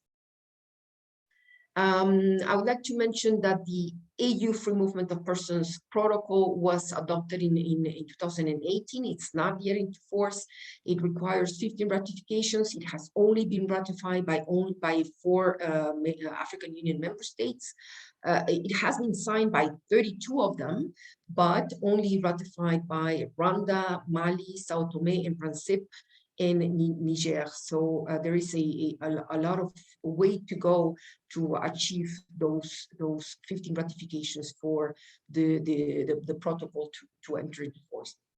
Its main objective is to facilitate the treaty establishing the African Economic Community by providing for the progressive implementation of the free movement of persons, right of residence and right of establishment in Africa. It has 3 phases. So the first one refers mainly to the implementation of the right of entry and abolition of visa requirements. The second one is about right of residence, and the third one about right of establishment. It is, as I said, it has a progressive approach to this, to working on these issues. One of its main objectives are to permit nationals of another member state to enter into their territory and move freely for a maximum period of 90 days. The AU Free Movement of Persons Protocol has different articles. Here I just mentioned some of the most pertinent to our work, which are the right of entry, the free movement of workers, the free movement of residents of border communities, right of residence, right of establishment, mutual recognition of qualifications, portability of Social Security benefits. Now, if we go into the SADC Free Movement of Persons Protocol, we have to mention that it was signed already 16 years ago, and it's still not yet into force. We need to provide even more efforts into this work. There are only 6 member states, SADC member states that have ratified it: Botswana, Lesotho, Mozambique, South Africa, Swaziland, and Zambia. 9 countries are required for the protocol to enter into force. So at least, yes, we need to do work in at least 3 more countries to make sure that we arrive to that the entering into force.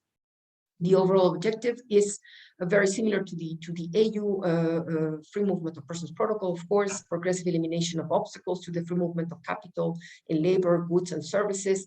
And its specific objectives are to facilitate entry without a visa into the territory for a maximum period of 90 days, and in accordance with the laws of the state party concerned.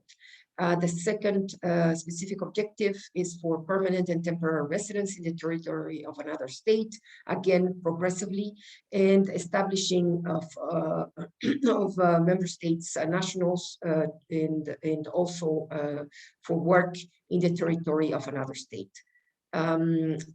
Lastly, I would like to mention the COMESA Free Movement of Persons Protocol. It was adopted even earlier in 2001, but only 4 countries have signed it: Burundi, Kenya, Rwanda, and Zimbabwe. We are providing, we will be providing important work support to the COMESA Secretariat to advance on this particular issue. Only 1 country, Burundi, has ratified the protocol. Its objective is to remove all restrictions to the free movement of persons, labor, and services, and provide for the right of establishment and right of residence.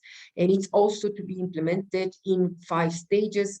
The first one is the one that has advanced the most, which is the gradual removal of visa requirements. There is a specific protocol at the COMESA level on the removal of visa requirements, and it is advancing very positively, I would say. So this is stage number 1. Stage number 2, it's about enhancing movement of skilled labor progressively. This has been progressively implemented since 2004 in the COMESA countries. So this stage has also advanced. Stage 3, I could not find a lot of information on how it has been progressing, but we have not gotten into stage 4 and 5 on of this protocol on the right of establishment and right of residence. So a lot of work to be done on these particular areas. So with this, let me thank you for your attention and open the floor for questions.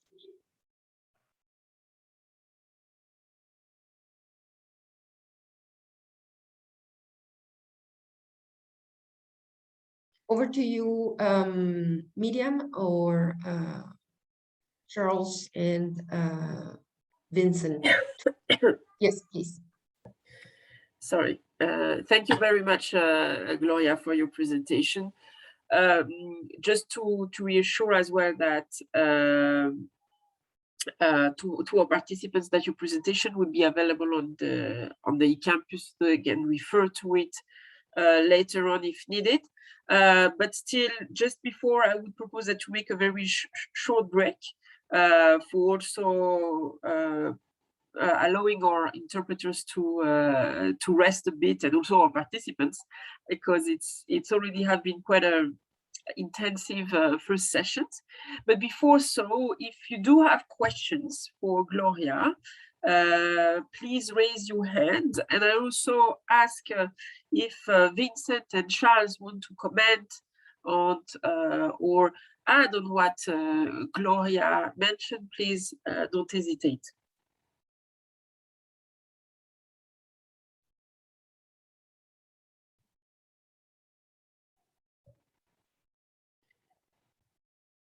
Looking for some questions. If I also looking, we can also put them in the chat box if preferred. And I think for the time being, all seems clear. So maybe, Gloria, I'm fine with you. Let's break for 10 minutes, 10-15 minutes. Just, sorry, just before, we have a questions. And from Tupeyo, Muleya, it seems most protocol or treaty have been ratified by fewer countries. What could be the sticky points? Do you want to comment on that? And maybe I will also invite Vincent if you want to say some, if he has some comments, but maybe Gloria, first to you. Well, as you all know, the issue of migration is not the easiest area to work on. There are a lot of political concerns, I would say, involved in all of this, in discussion of these issues. So it's not easy for countries to advance in this area, particularly during, I would say, economic periods of economic regression, of periods when there is more unemployment in the countries. There is, as you saw in the exercise that we did before, there's a lot of fear. There are a lot of concerns. There are a lot of, I would say, preoccupations about what's going to happen if we open our borders, if we open our labor markets to all those migrants that can invade our country and can take all of our jobs and can increase the levels of criminality. So all of these issues, we have already mentioned them. So I think we need to take into consideration all of those in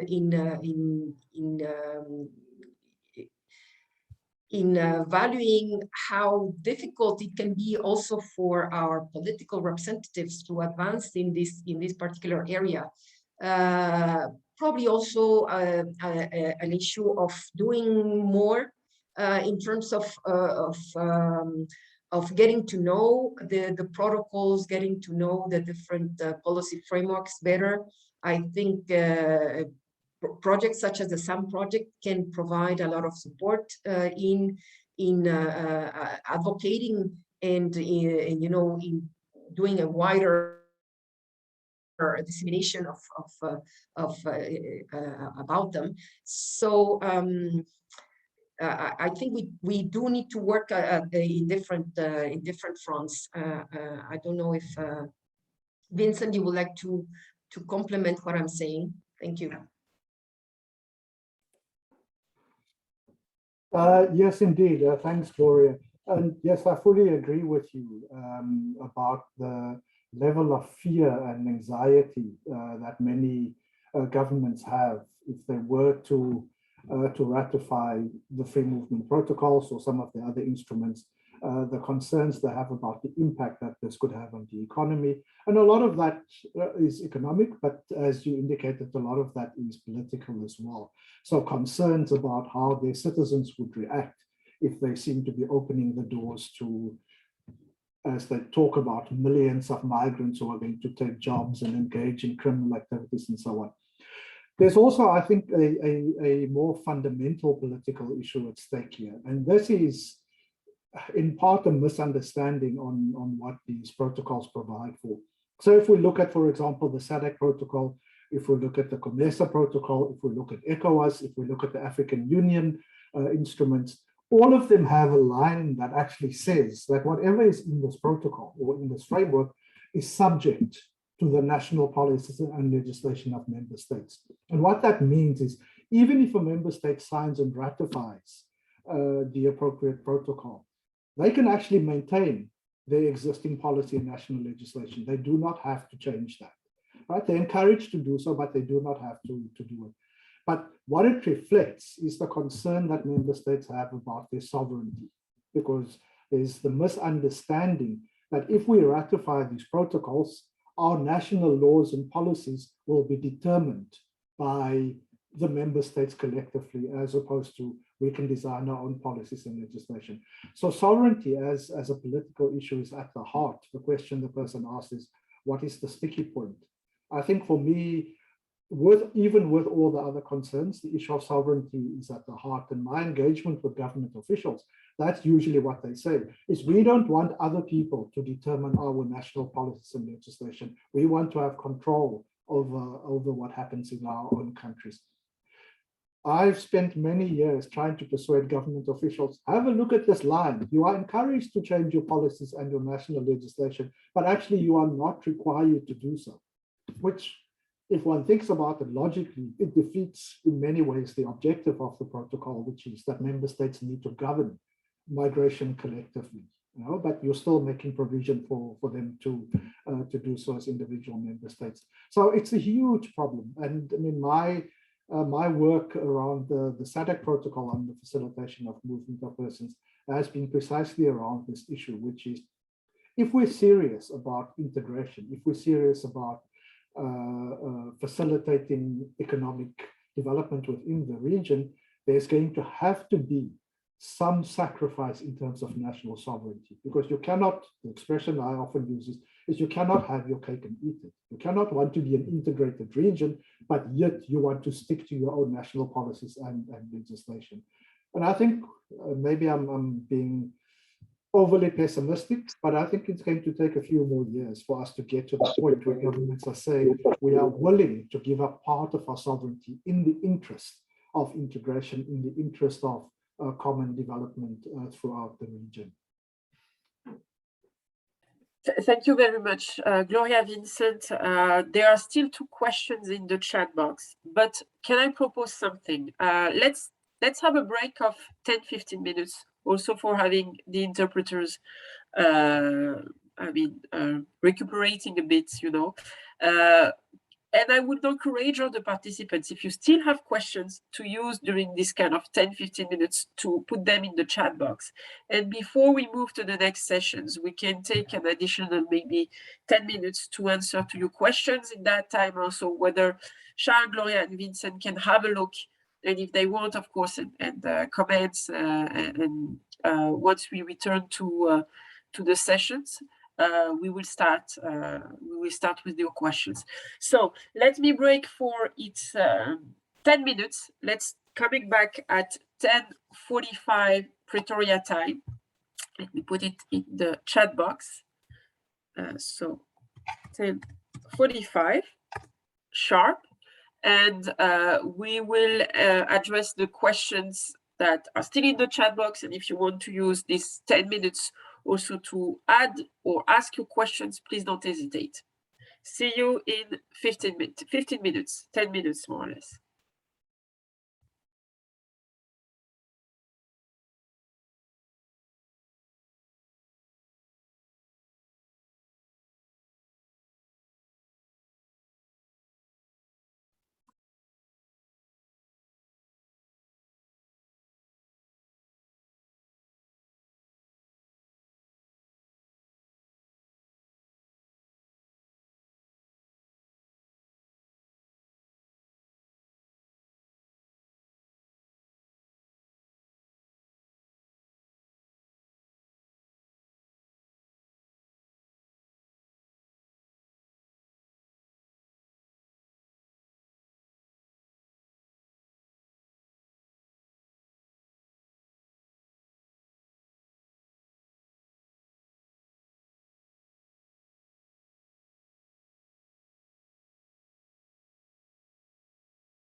push marking sakawanda.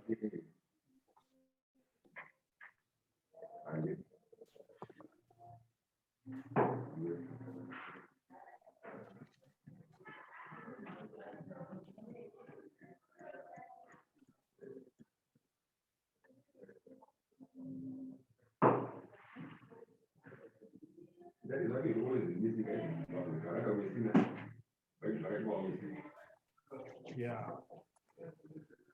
Come in.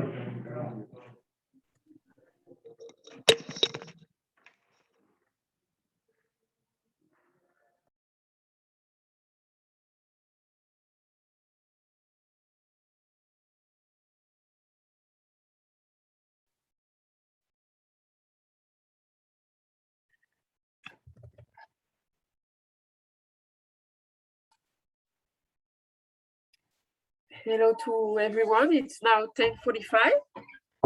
So I propose we resume our session. I'm asking if Gloria and Vincent, if you are around, can you please put your camera on?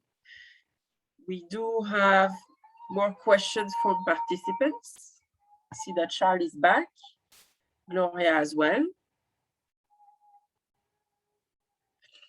And Vincent as well. So there are some questions in the chat box. I don't know if you had a chance to see them. And I would maybe just give first the floor. Let's do that way. Maybe Gloria, pick the questions you want maybe to answer. If you have comments to say, and maybe just referring to the questions you are referring to, and if you have any comments, and I will ask maybe Vincent and Charles if you want to do the same. And then once it's done, maybe Vincent and Charles, I will give you the floor directly for the next sessions. That will be facilitated by Fernando. But let's just take 5 minutes, I would say, for trying to address the different questions. Gloria, please, don't hesitate. Back to you. Thank you very much, Miriam. Probably I can take the first one, which is about implementation and domestication of the different protocols.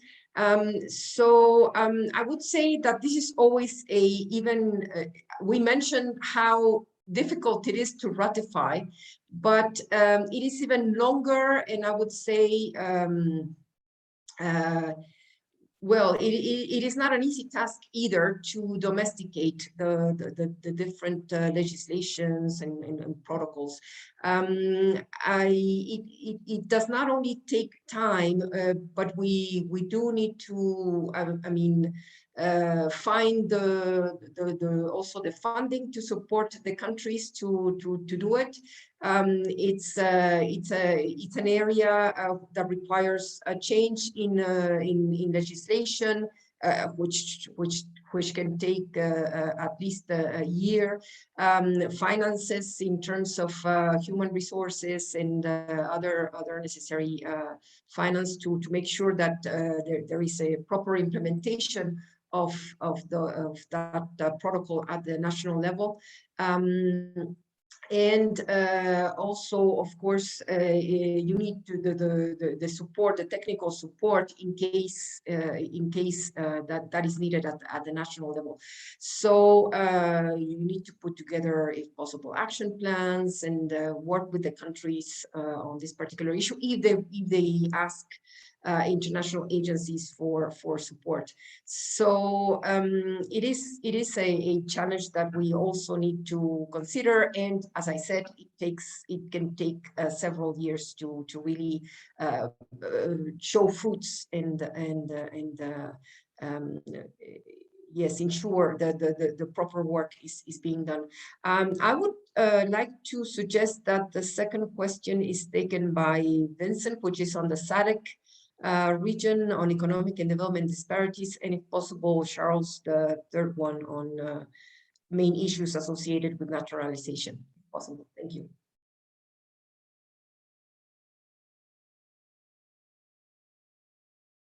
You are on mute, Vincent. Sorry, I forgot about being on silent here. I'm happy to take the question by Gibson. It's a question that I think provides interesting insights. So let me just start here. We often idealize the EU for having a common migration policy and so on. But the fact of the matter is that while the EU does engage with other countries as a bloc, the management of migration, even within the EU, is a domestic affair. So there's no common migration policy within the EU. Each individual member state manages their own migration. But the EU is quite successful in negotiating as a bloc with African countries. And we see it in some instruments, some agreements between the EU and the AU and so on. And I think what becomes particularly challenging is that even if, for example, there's a move within the entire SADC region to have an agreement with the EU about migration and how to manage migration, the question does point out the fact that disparities between member states in SADC can interfere with that process. So we even see it with the SADC protocol itself, where the protocol requires a lot of capacity, it requires a lot of resources in order to implement it. And one of the reasons why many countries, SADC member states, have not ratified the protocol is they say, we do not have the capacity to implement this, so we cannot ratify it, we cannot agree to it, because once we agree, we are required to do certain things and we're not able to do it. So yes, it is a significant challenge. It is very unlikely, and I don't think it would be advisable for SADC to have a common migration policy. Migration policy is contextual, right? It has to address the concerns of individual member states. And so while we do want to encourage member states to ratify the protocol, while we do want, I wouldn't say harmonization, because harmonization implies that it's exactly the same. We do want consistency between national migration policies of the different member states. It is not a good idea, in my view, to actually have a common SADC migration policy, because you will ignore the reality of migration in individual states. So at best, I think when there is a negotiation or discussion between the SADC region and the EU, for example, we would need to look for commonalities. What would work in the interests of all member states, but you cannot enforce or impose a set of conditions that will disadvantage particular member states. So as you might hear, a lot of this has to do with the politics of individual countries, has to do with the politics of the region. It has to do with international relations between different economic communities. And so all these factors have to take into account. What we should not do is force individual member states or force regions to agree to things that they either do not have the capacity to implement, or that will in fact undermine the ability to govern migration because it imposes specific rules or specific conditions. But yes, your question, it does interfere, but we also have to be careful about just coming to blanket agreements that you have to do this whether you're able to or whether you want to, because that will just have negative consequences and will not have a good outcome in terms of the governance of migration. I'll pick up after Vincent's comment. I just wanted to say a word maybe before I go to Ashok's question about naturalization and citizenship. I just wanted to give a reflection about Majirata Latela's question about how countries fail to domesticate instruments. I think in the next couple of days, we're going to talk quite extensively about the legal framework, and we're covering a diversity of legal instruments, which might at times seem a bit overwhelming. What's important is for you to know that these instruments are out there, and as you go and report on these issues, you might get to be familiar with some of them in more depth or understand the added value of individual international instruments.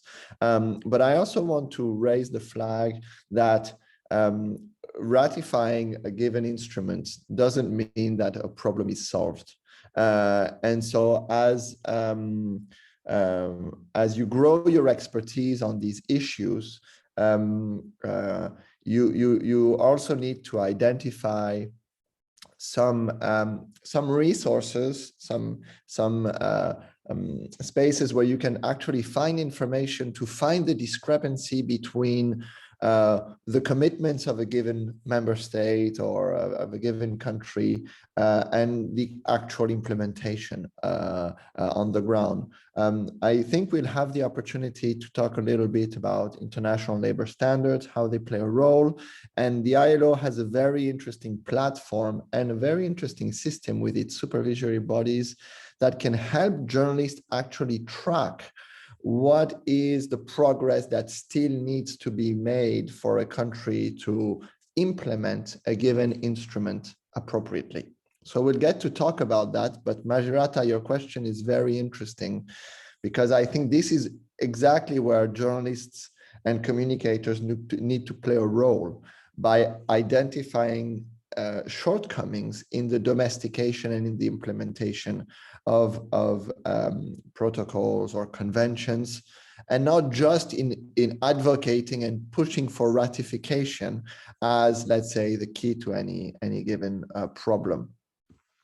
Regarding Ashok's question about the main issues or concerns related to naturalization or granting citizenship or nationality to migrant workers, I think this is the heart of the problem, if I may say so, or the challenge. We're always happy to look at migrant workers as workers, as long as they don't go requesting too much rights in a given society. I think most evidently the situation that we can observe in some countries in the Middle East would be the most clear vision of that situation, where you can work as many years as you want, but there is actually never the possibility to have access to citizenship, which can be understood in countries where sometimes over 70, over 80% of the workforce is foreign. And you would therefore see that if you were naturalizing or giving citizenship to migrant workers, you would basically be, from one day to another, transforming society completely. But that doesn't mean that the question is irrelevant. And it's not necessarily just about naturalization or citizenship and nationality. It's actually what type of participation do we want to give to migrant workers in our society? Here again, you might think that I'm sticking to the same ideas, but I think it's quite clear. The COVID-19 was absolutely staggering in showing us sometimes how our countries have difficulties to factor in the migrant workers in public policies. One very interesting aspect is access to vaccine or to basic health facilities. It's been widely documented that in a country, if you leave people outside of your health system in the middle of a pandemic, you're not going to succeed in combating that pandemic. And so I think your question, Ashok, how we have to look at it is how, as media professionals, as journalists, as communicators, can we put the question in the public debate about how we want to integrate migrant workers within our society. Naturalization, citizenship might be an end goal in some instances. In some other countries, it might not be possible. But beyond that, how do we wish to integrate and to offer just normal, decent living conditions for migrant workers in our society?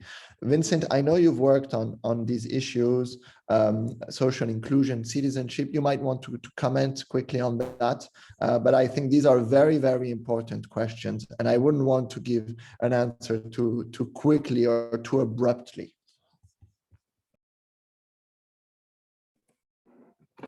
Yes, thanks, Charles. Perhaps just briefly to comment. I think we need to keep in mind that citizenship is a legal status that is conferred onto someone. And with that legal status, you have certain rights. And in the main, citizenship is a person's political rights. So they have the right to vote, they have the right to stand for office and so on. And a lot of countries, I think Charles was suggesting, a lot of countries are concerned about changing the political dynamics in the country by extending citizenship to a large number of people who were previously migrants. But citizenship, in my view, is the outcome of a process. It's not the beginning of a process. And so, in other words, if we look at the way in which citizenship laws are structured, they require, for example, that you need to be present, living and working in the country for 5 or 10 years, that you need to meet certain criteria. So it's not an automatic thing that if you live in the country, you will become a citizenship. It is issued on application, but there's a lot of nervousness around granting citizenship to large numbers of people who were not born in your country. And I think we can understand the political dynamic that is at play here. If, for example, you have a fairly small country, let's take the Seychelles, that's a fairly small country. If they have a large number of migrants who eventually become citizens, eventually the original Seychelles population will be displaced. And actually you'll have people who were previously migrants who are now predominantly the citizens of the country. So it is quite a sensitive issue, but it is not one that we should ignore. And one of the research projects that we worked on some years ago was to look at how citizenship laws interacted with migration policy and migration laws. And there was a very clear distinction between the two. And it was, if you are a migrant, we're going to try and keep you as a migrant for as long as possible. And you're going to have to go through some fairly difficult challenges in order to obtain citizenship. But citizenship is also not automatic. So even though there are a whole range of requirements, and even if you meet the requirements, there's also a discretionary element. So the decision can be made, even if you meet all the requirements, we will not grant you citizenship. And that, I would argue, is actually within the authority, within the domain of a particular government to decide whether or not to grant citizenship to someone. It's not a right that they're going to give up easily. It's not an authority that they're going to give up easily. So I think we should not also assume that as soon as someone becomes a citizen, all the difficulties that they face as a migrant or that they previously faced as a migrant will go away. It's a legal status. It doesn't change public attitudes. It doesn't change perception. Most of the time, people wouldn't even know whether a foreign-born person is still a migrant or is a citizenship or has obtained citizenship. And so let's not confuse citizenship, the status of citizenship, with changing public perception and changing political and social dynamics, because I don't know if having the legal status actually makes such a big difference to what foreign-born persons in the country will experience.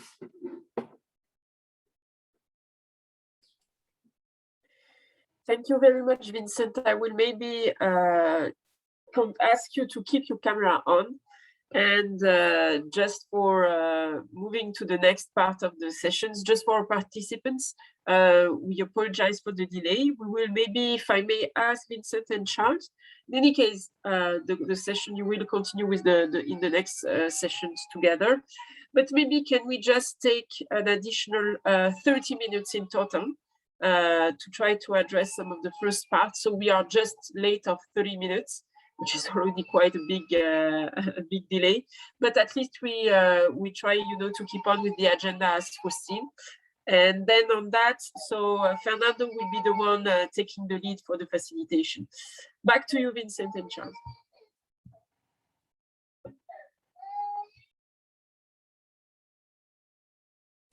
Am I the one that's going first? Okay. Thanks, Miriam.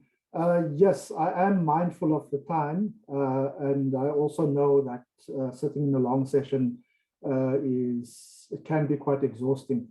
But I think we also have the advantage that this morning, a lot of the things that I wanted to do to talk about in this introductory session, a lot of those things were in fact raised. So I'm going to try and keep my initial comments or initial presentation to about 15 minutes or so, or even less than that if it's possible. And then I can elaborate on it when we come back on Thursday and go into a little bit more depth. So I'm going to go through fairly quickly.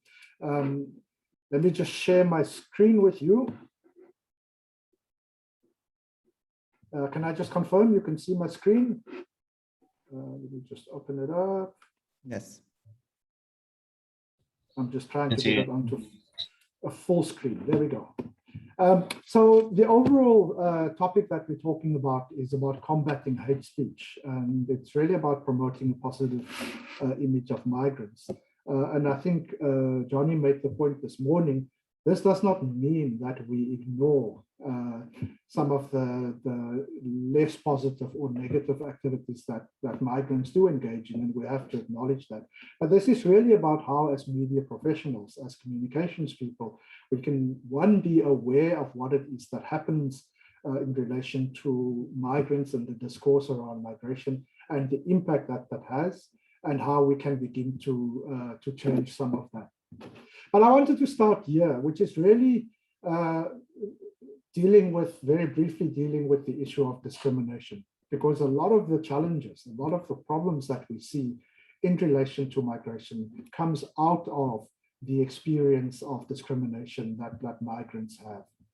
And so when we talk about discrimination, and we often use this together with achieving equality, but when we talk about discrimination, what we're talking about is that we treat specific individuals or specific groups differently, depending on specific characteristics. So we may treat one racial group different to another racial group. We may treat women different to men, religion, nationality, country of origin, and so on. And so whether it is formal or whether it is informal, we apply certain rules to certain groups of people, which can then lead to exclusion. It can then lead to denial of opportunities. It can lead to inequalities between the different groups in society. And in a country like my own, in South Africa, we see in extreme cases that discrimination can escalate to such an extent that it actually results in physical violence against, in our case, against migrants. And so discrimination is really about, you look at a person or you look at a group of people, and in your mind, they are different and they should be treated differently. You have a different set of rules that will apply to them. And so when I do anti-discrimination training, people say, oh, but then clearly the solution is that we must treat everyone the same, and the rules must apply equally to everyone. And my response to that is, well, actually, no. Treating everyone the same is not the solution. Having one rule that applies equally to everyone is not the solution, because when you do that, what you could in fact do is unintentionally discriminate against a specific group of people. And I will give you a concrete example of this. A few years ago, there was a dispute between local small business people and migrant-owned small businesses. And the local business people were complaining.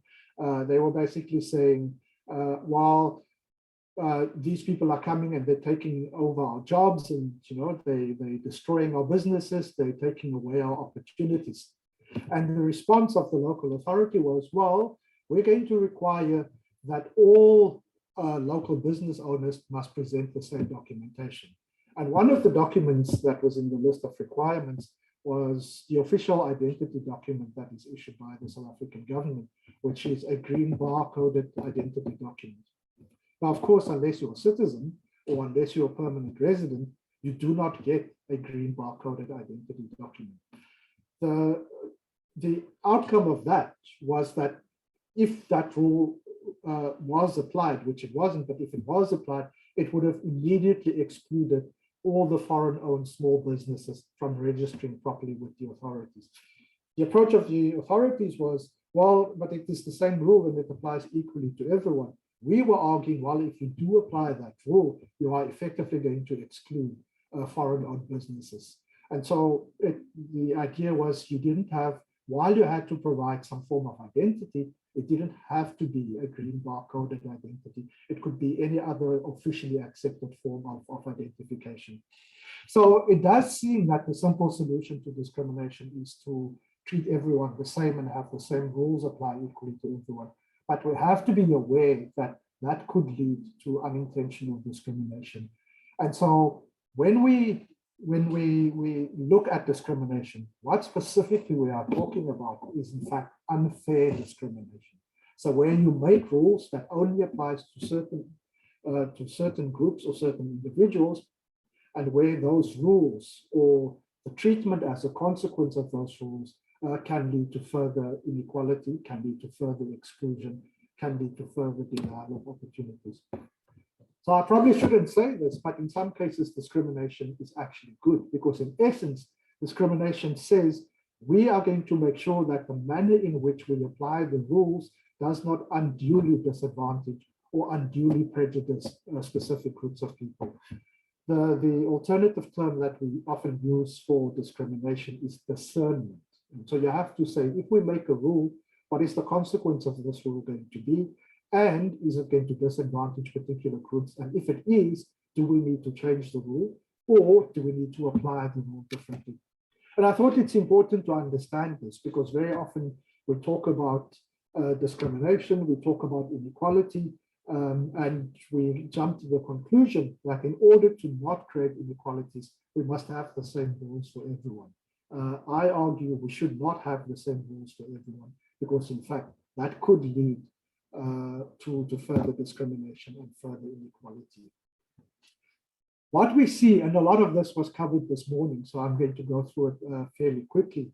But what we see, and here I'm specifically talking about the first part of this, I'm specifically talking about what we see in mainstream media. So we read about it in the newspapers, we hear about it in news reports on the TV, we see it very often in social media as well. The way in which we talk about, the language that we use to talk about and to describe migrants and migration is very often negative. And again, we saw it this morning. We talk about illegal aliens. We use terms such as an influx or waves of migrants. A lot of complaints about migrants taking jobs, migrants being criminals, bringing disease, they are a burden on society. So in the first slide, the exercise that we did this morning, a lot of these terms were descriptive of migrants and migration, all mostly very negative. And what it does is it shapes public opinion. It shapes our understanding of who migrants and who migrants are and what migration is about. And that, of course, has the impact of our attitudes and our behavior towards migrants being predominantly negative. But why does that happen? Why is it that when we first start talking about migration, or when we first start thinking about migration, our association is often a negative association? And there are some underlying causes, and there are obviously many more, but I just want to focus on a few of them. And one of the first difficulties, certainly in the work that I've been doing, one of the first difficulties that we encounter is the absence of clear policy directives. So there are no clear policies that talk about migration, that talk about the rights and entitlements, as well as the responsibilities of migrants and so on.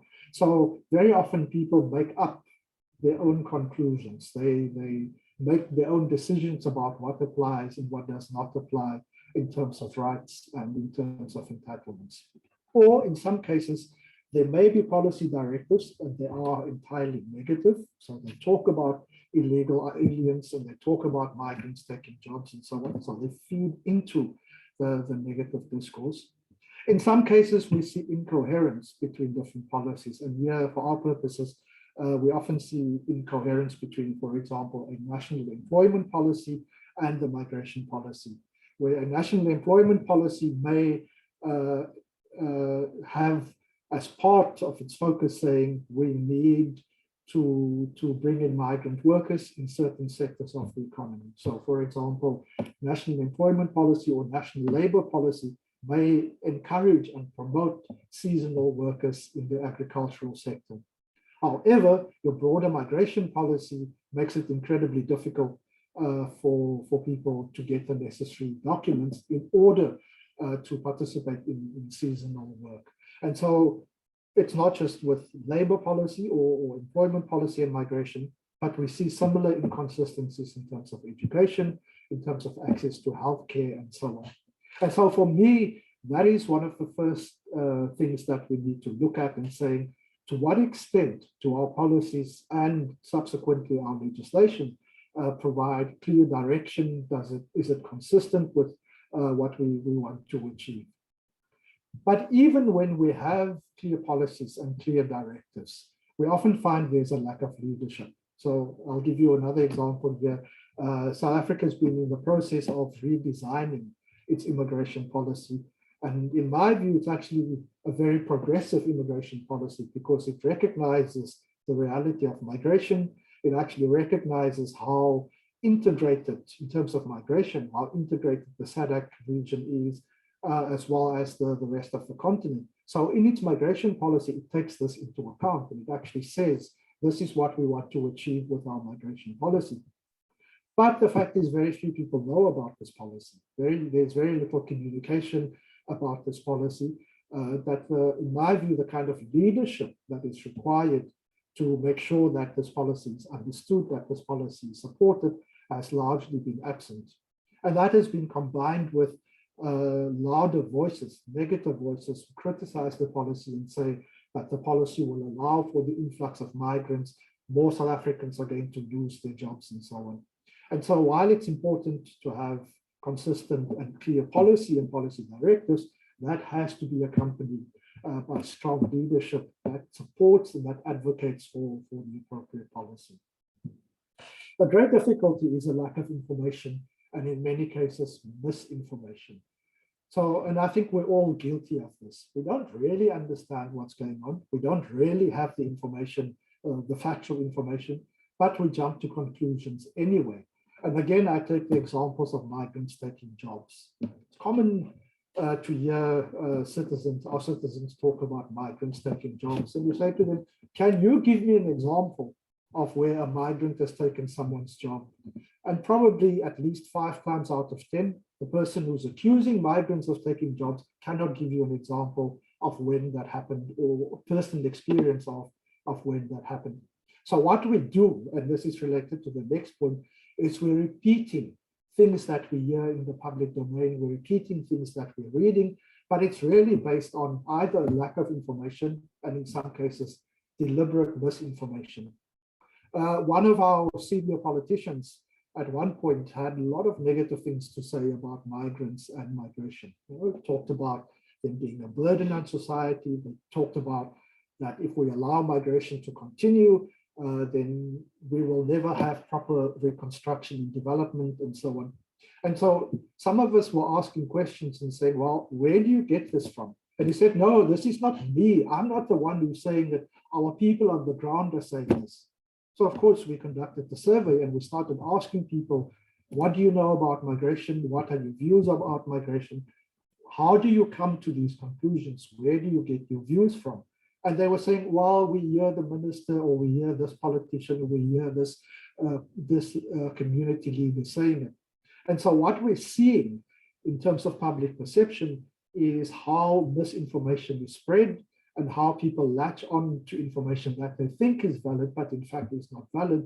And so nowadays we spend a lot of time talking about fake news. And that's exactly what we're seeing in terms of the discourse around migration, that there's a public perception about migrants and migration that in fact it's based on misinformation or a lack of information. Consequence of all of that is that migrants are excluded from public and social services. And again, I already mentioned that they don't have access to healthcare, even though they may be entitled to it, but public perception or public attitudes, including the attitudes and behavior of officials, deny them access to healthcare, to education. In the workplace specifically, we often see that migrants are exploited and abused, and this is okay, or this is accepted as being okay. Migrants are paying lower wages, they have poor poorer working conditions. They're often threatened with dismissal and so on.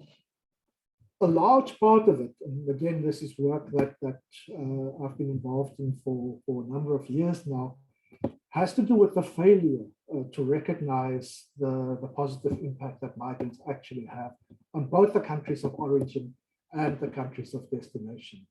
And this becomes tricky because we did a lot of research where we were actually demonstrating, based on our research, we were demonstrating that in fact migrants created jobs. Instead of taking jobs, there were a lot of migrants who were creating jobs because they were establishing small businesses.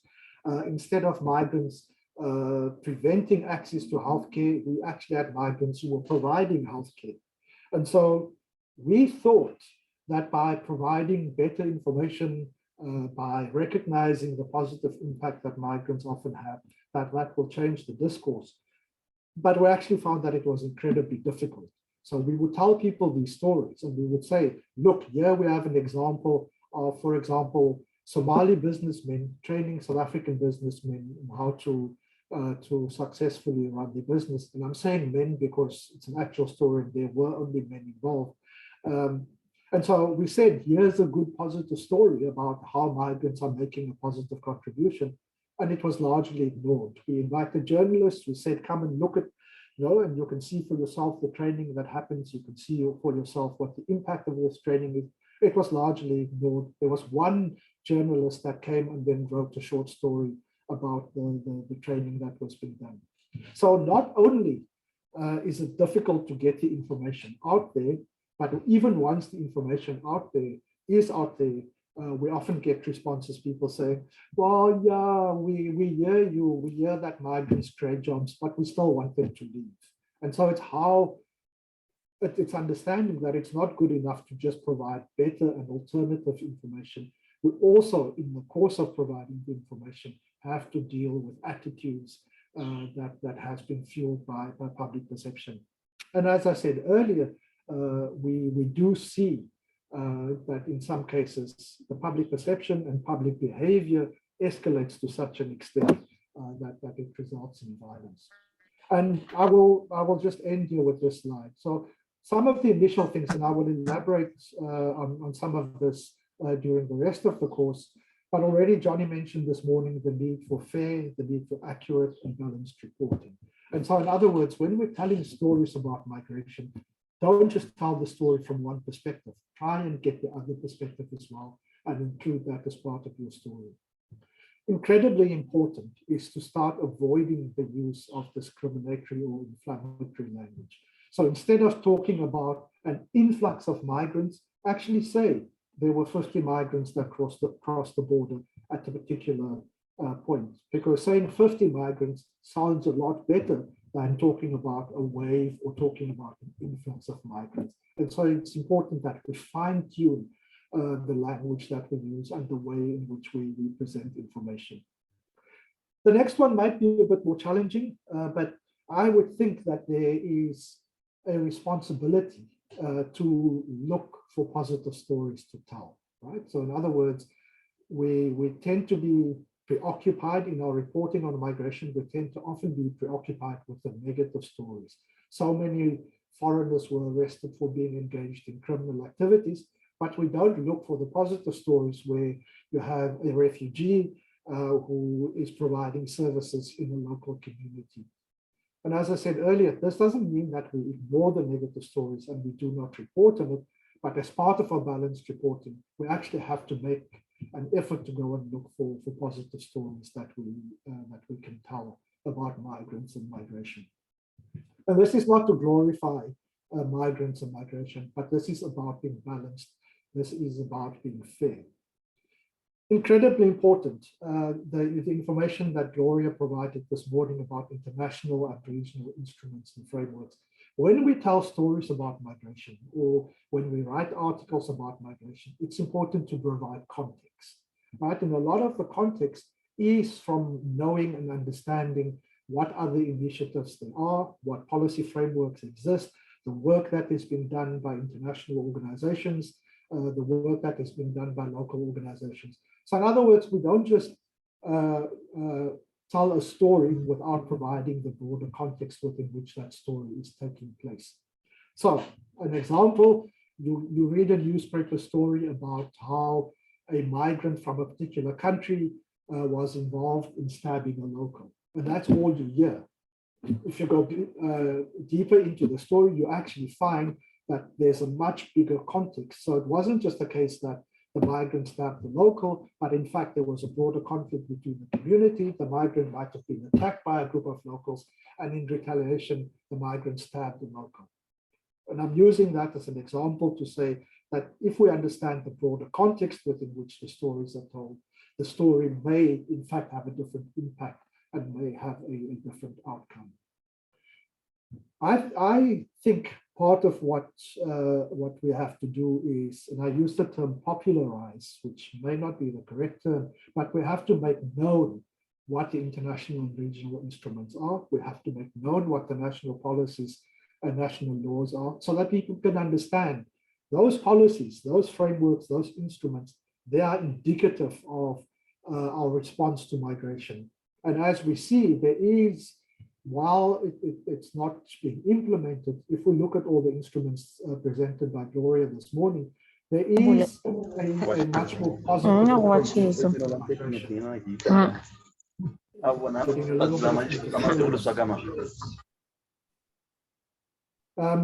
We are seeing at the global and at the regional level, and even within the SADC region, that step by step migration is being approached in a more positive way.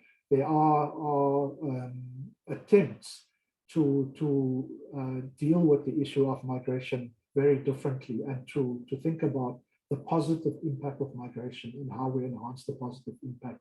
And our citizens need to know this, right? And so when I say popularize international and regional instruments, it's really about publicizing them and making known, for example, that there is a SADC protocol on the facilitation of movement that envisages visa-free entry, that envisages residence, and that envisages establishment. Very few people actually know of these broader initiatives that are happening within the region and the continent. It's important that we question the information that is being provided to us. And again, I've done a lot of work around this, where official sources will say, for example, there are 5 million illegal migrants or illegal aliens in the country. And then we say, okay, show us how you get to 5 million. And then they actually find it incredibly difficult to provide the real statistics that show that there are 5 million illegal aliens in the country. And so the point here is, do not just repeat the information that is being presented. Question, verify the accuracy, verify the validity of the information that is being presented, whether they come from official sources or other sources. If we're simply repeating information without verifying, and this is basic, you would all know this is basic journalism. If we simply repeat information without verifying the source and the validity of the information, we basically just gossip. We're not telling real stories, we're spreading gossip. And so when we report on anything in this context, when we report on migration, we need to ask questions. Is this the truth? Truth in the sense of, can we verify? Is it accurate? Is it valid? It may not be the truth for everyone, but at least it has to be accurate and it has to be valid. And when we do that, when we start doing that, what we're beginning to do is we're beginning to shape public opinion. We're beginning to shape perceptions of migrants and migration, and we're questioning. So when someone does say something about migrants take our jobs, we don't just simply repeat that, but we actually ask questions about this. We then tell stories about how migrants may take jobs, but we also have information that tell us that in some cases migrants create jobs. And with that, we're contesting ideas, we're shaping public opinion, we're shaping public perception, and hopefully, and we have seen it happen, hopefully that this will help us to challenge and to overcome the predominantly negative narratives about migration that actually have no basis in fact or no basis in reality. And one way of doing this, and I will end with this point, one way of doing this is to engage directly with migrants and migrants associations. Because a lot of the time, the information that we get about migrants and migration is second-hand information. We're getting it from official government sources. We're getting it from our own citizens. They are telling the stories of migrants and migration. One way of getting the real story is to actually talk to the migrants themselves. And so to get the information, conduct interviews with them, allow them to talk about what the experience is as migrants, what it is that they're hoping for, and so on.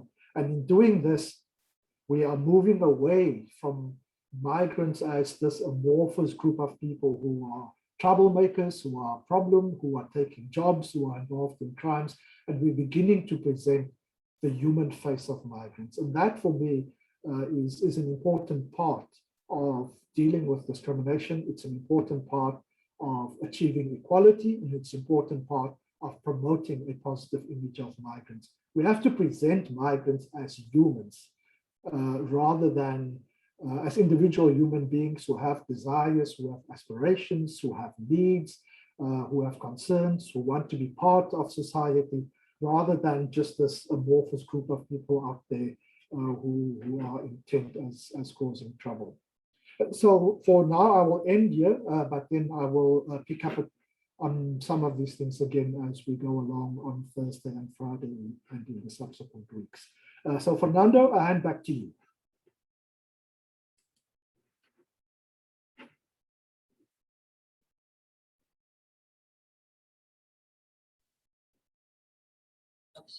Hablando.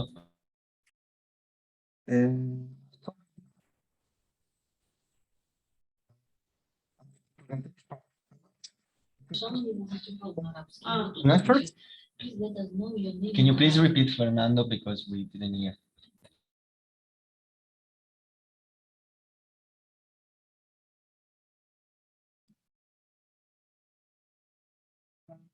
And can you hear me now? Okay, now yes. Okay, perfect. So here we have in the chat, we have one question.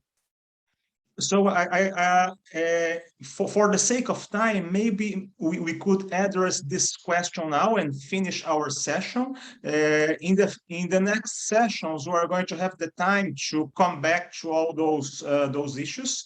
So, but this question I have here is very interesting because it has to do with social media. So basically, the question was asked by Gibson. And he's basically saying that now we have social media, Facebook, Twitter, and other platforms, and that you have a lot of hate speech in those platforms. So is there anything you can do related to that, or in terms of strategy? Because we're not dealing with traditional media here, so it's a new challenge. And this is a question for Vincent. Maybe you could just quickly to address this issue now, and after we can conclude for today. Yes, thank you, Fernando. Very good question. And I made reference earlier to fake news. And when I said fake news, I was actually talking about the use of social media to encourage behavior that are negative towards migrants and so on. It's a very difficult issue to deal with. And I want to say two things. The one is, and we're now seeing it more and more in terms of the regulation of social media. The one is, if people are deliberately engaging in spreading disinformation, if they are deliberately involved in using hate speech and so on, if our countries have legislation that actually outlaws or criminalizes that kind of behavior, then I would argue those people should be reported, that they're encouraging hate speech. And we're seeing it around the world, where more and more steps are actually being taken against individuals who are using social media platforms to create hatred, to encourage xenophobia and so on. And so we can use the social media platforms themselves, Twitter, we can report it to Twitter, Facebook, Instagram, and so on. Or we can report it to the appropriate authorities if we have the necessary policy and legislation in place. So that would be my one response. But the second response is we need to be careful that in some cases we do not respond to some of these social media comments, because effectively what a lot of people do is they put comments on there for the purpose of inviting and encouraging a debate, but they have no intention of actually really engaging in debate. And so you will know that the terminology used there is, this is clickbait.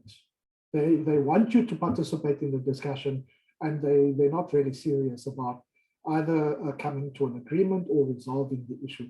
And so we have to be quite nuanced. We have to be quite careful in understanding the difference between, is this actually a serious discussion or a serious debate that is happening here?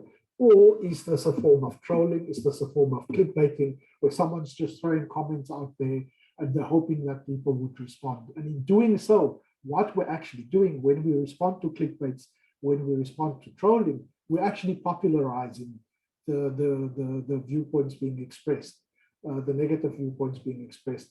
And while it may be difficult to make the distinction between what is an actual serious debate and what is simply trolling or clickbaiting, we need to be aware that sometimes it is best to actually just make the point. I'm not going to respond to this because you are not interested in actually engaging in the discussion or in the debate.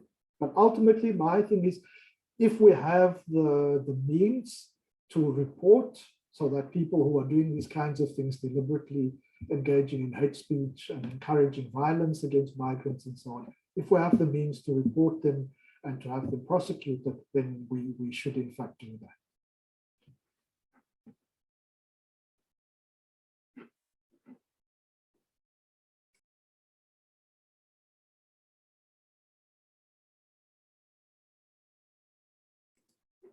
Fernando, I'm done, so I'm handing back to you.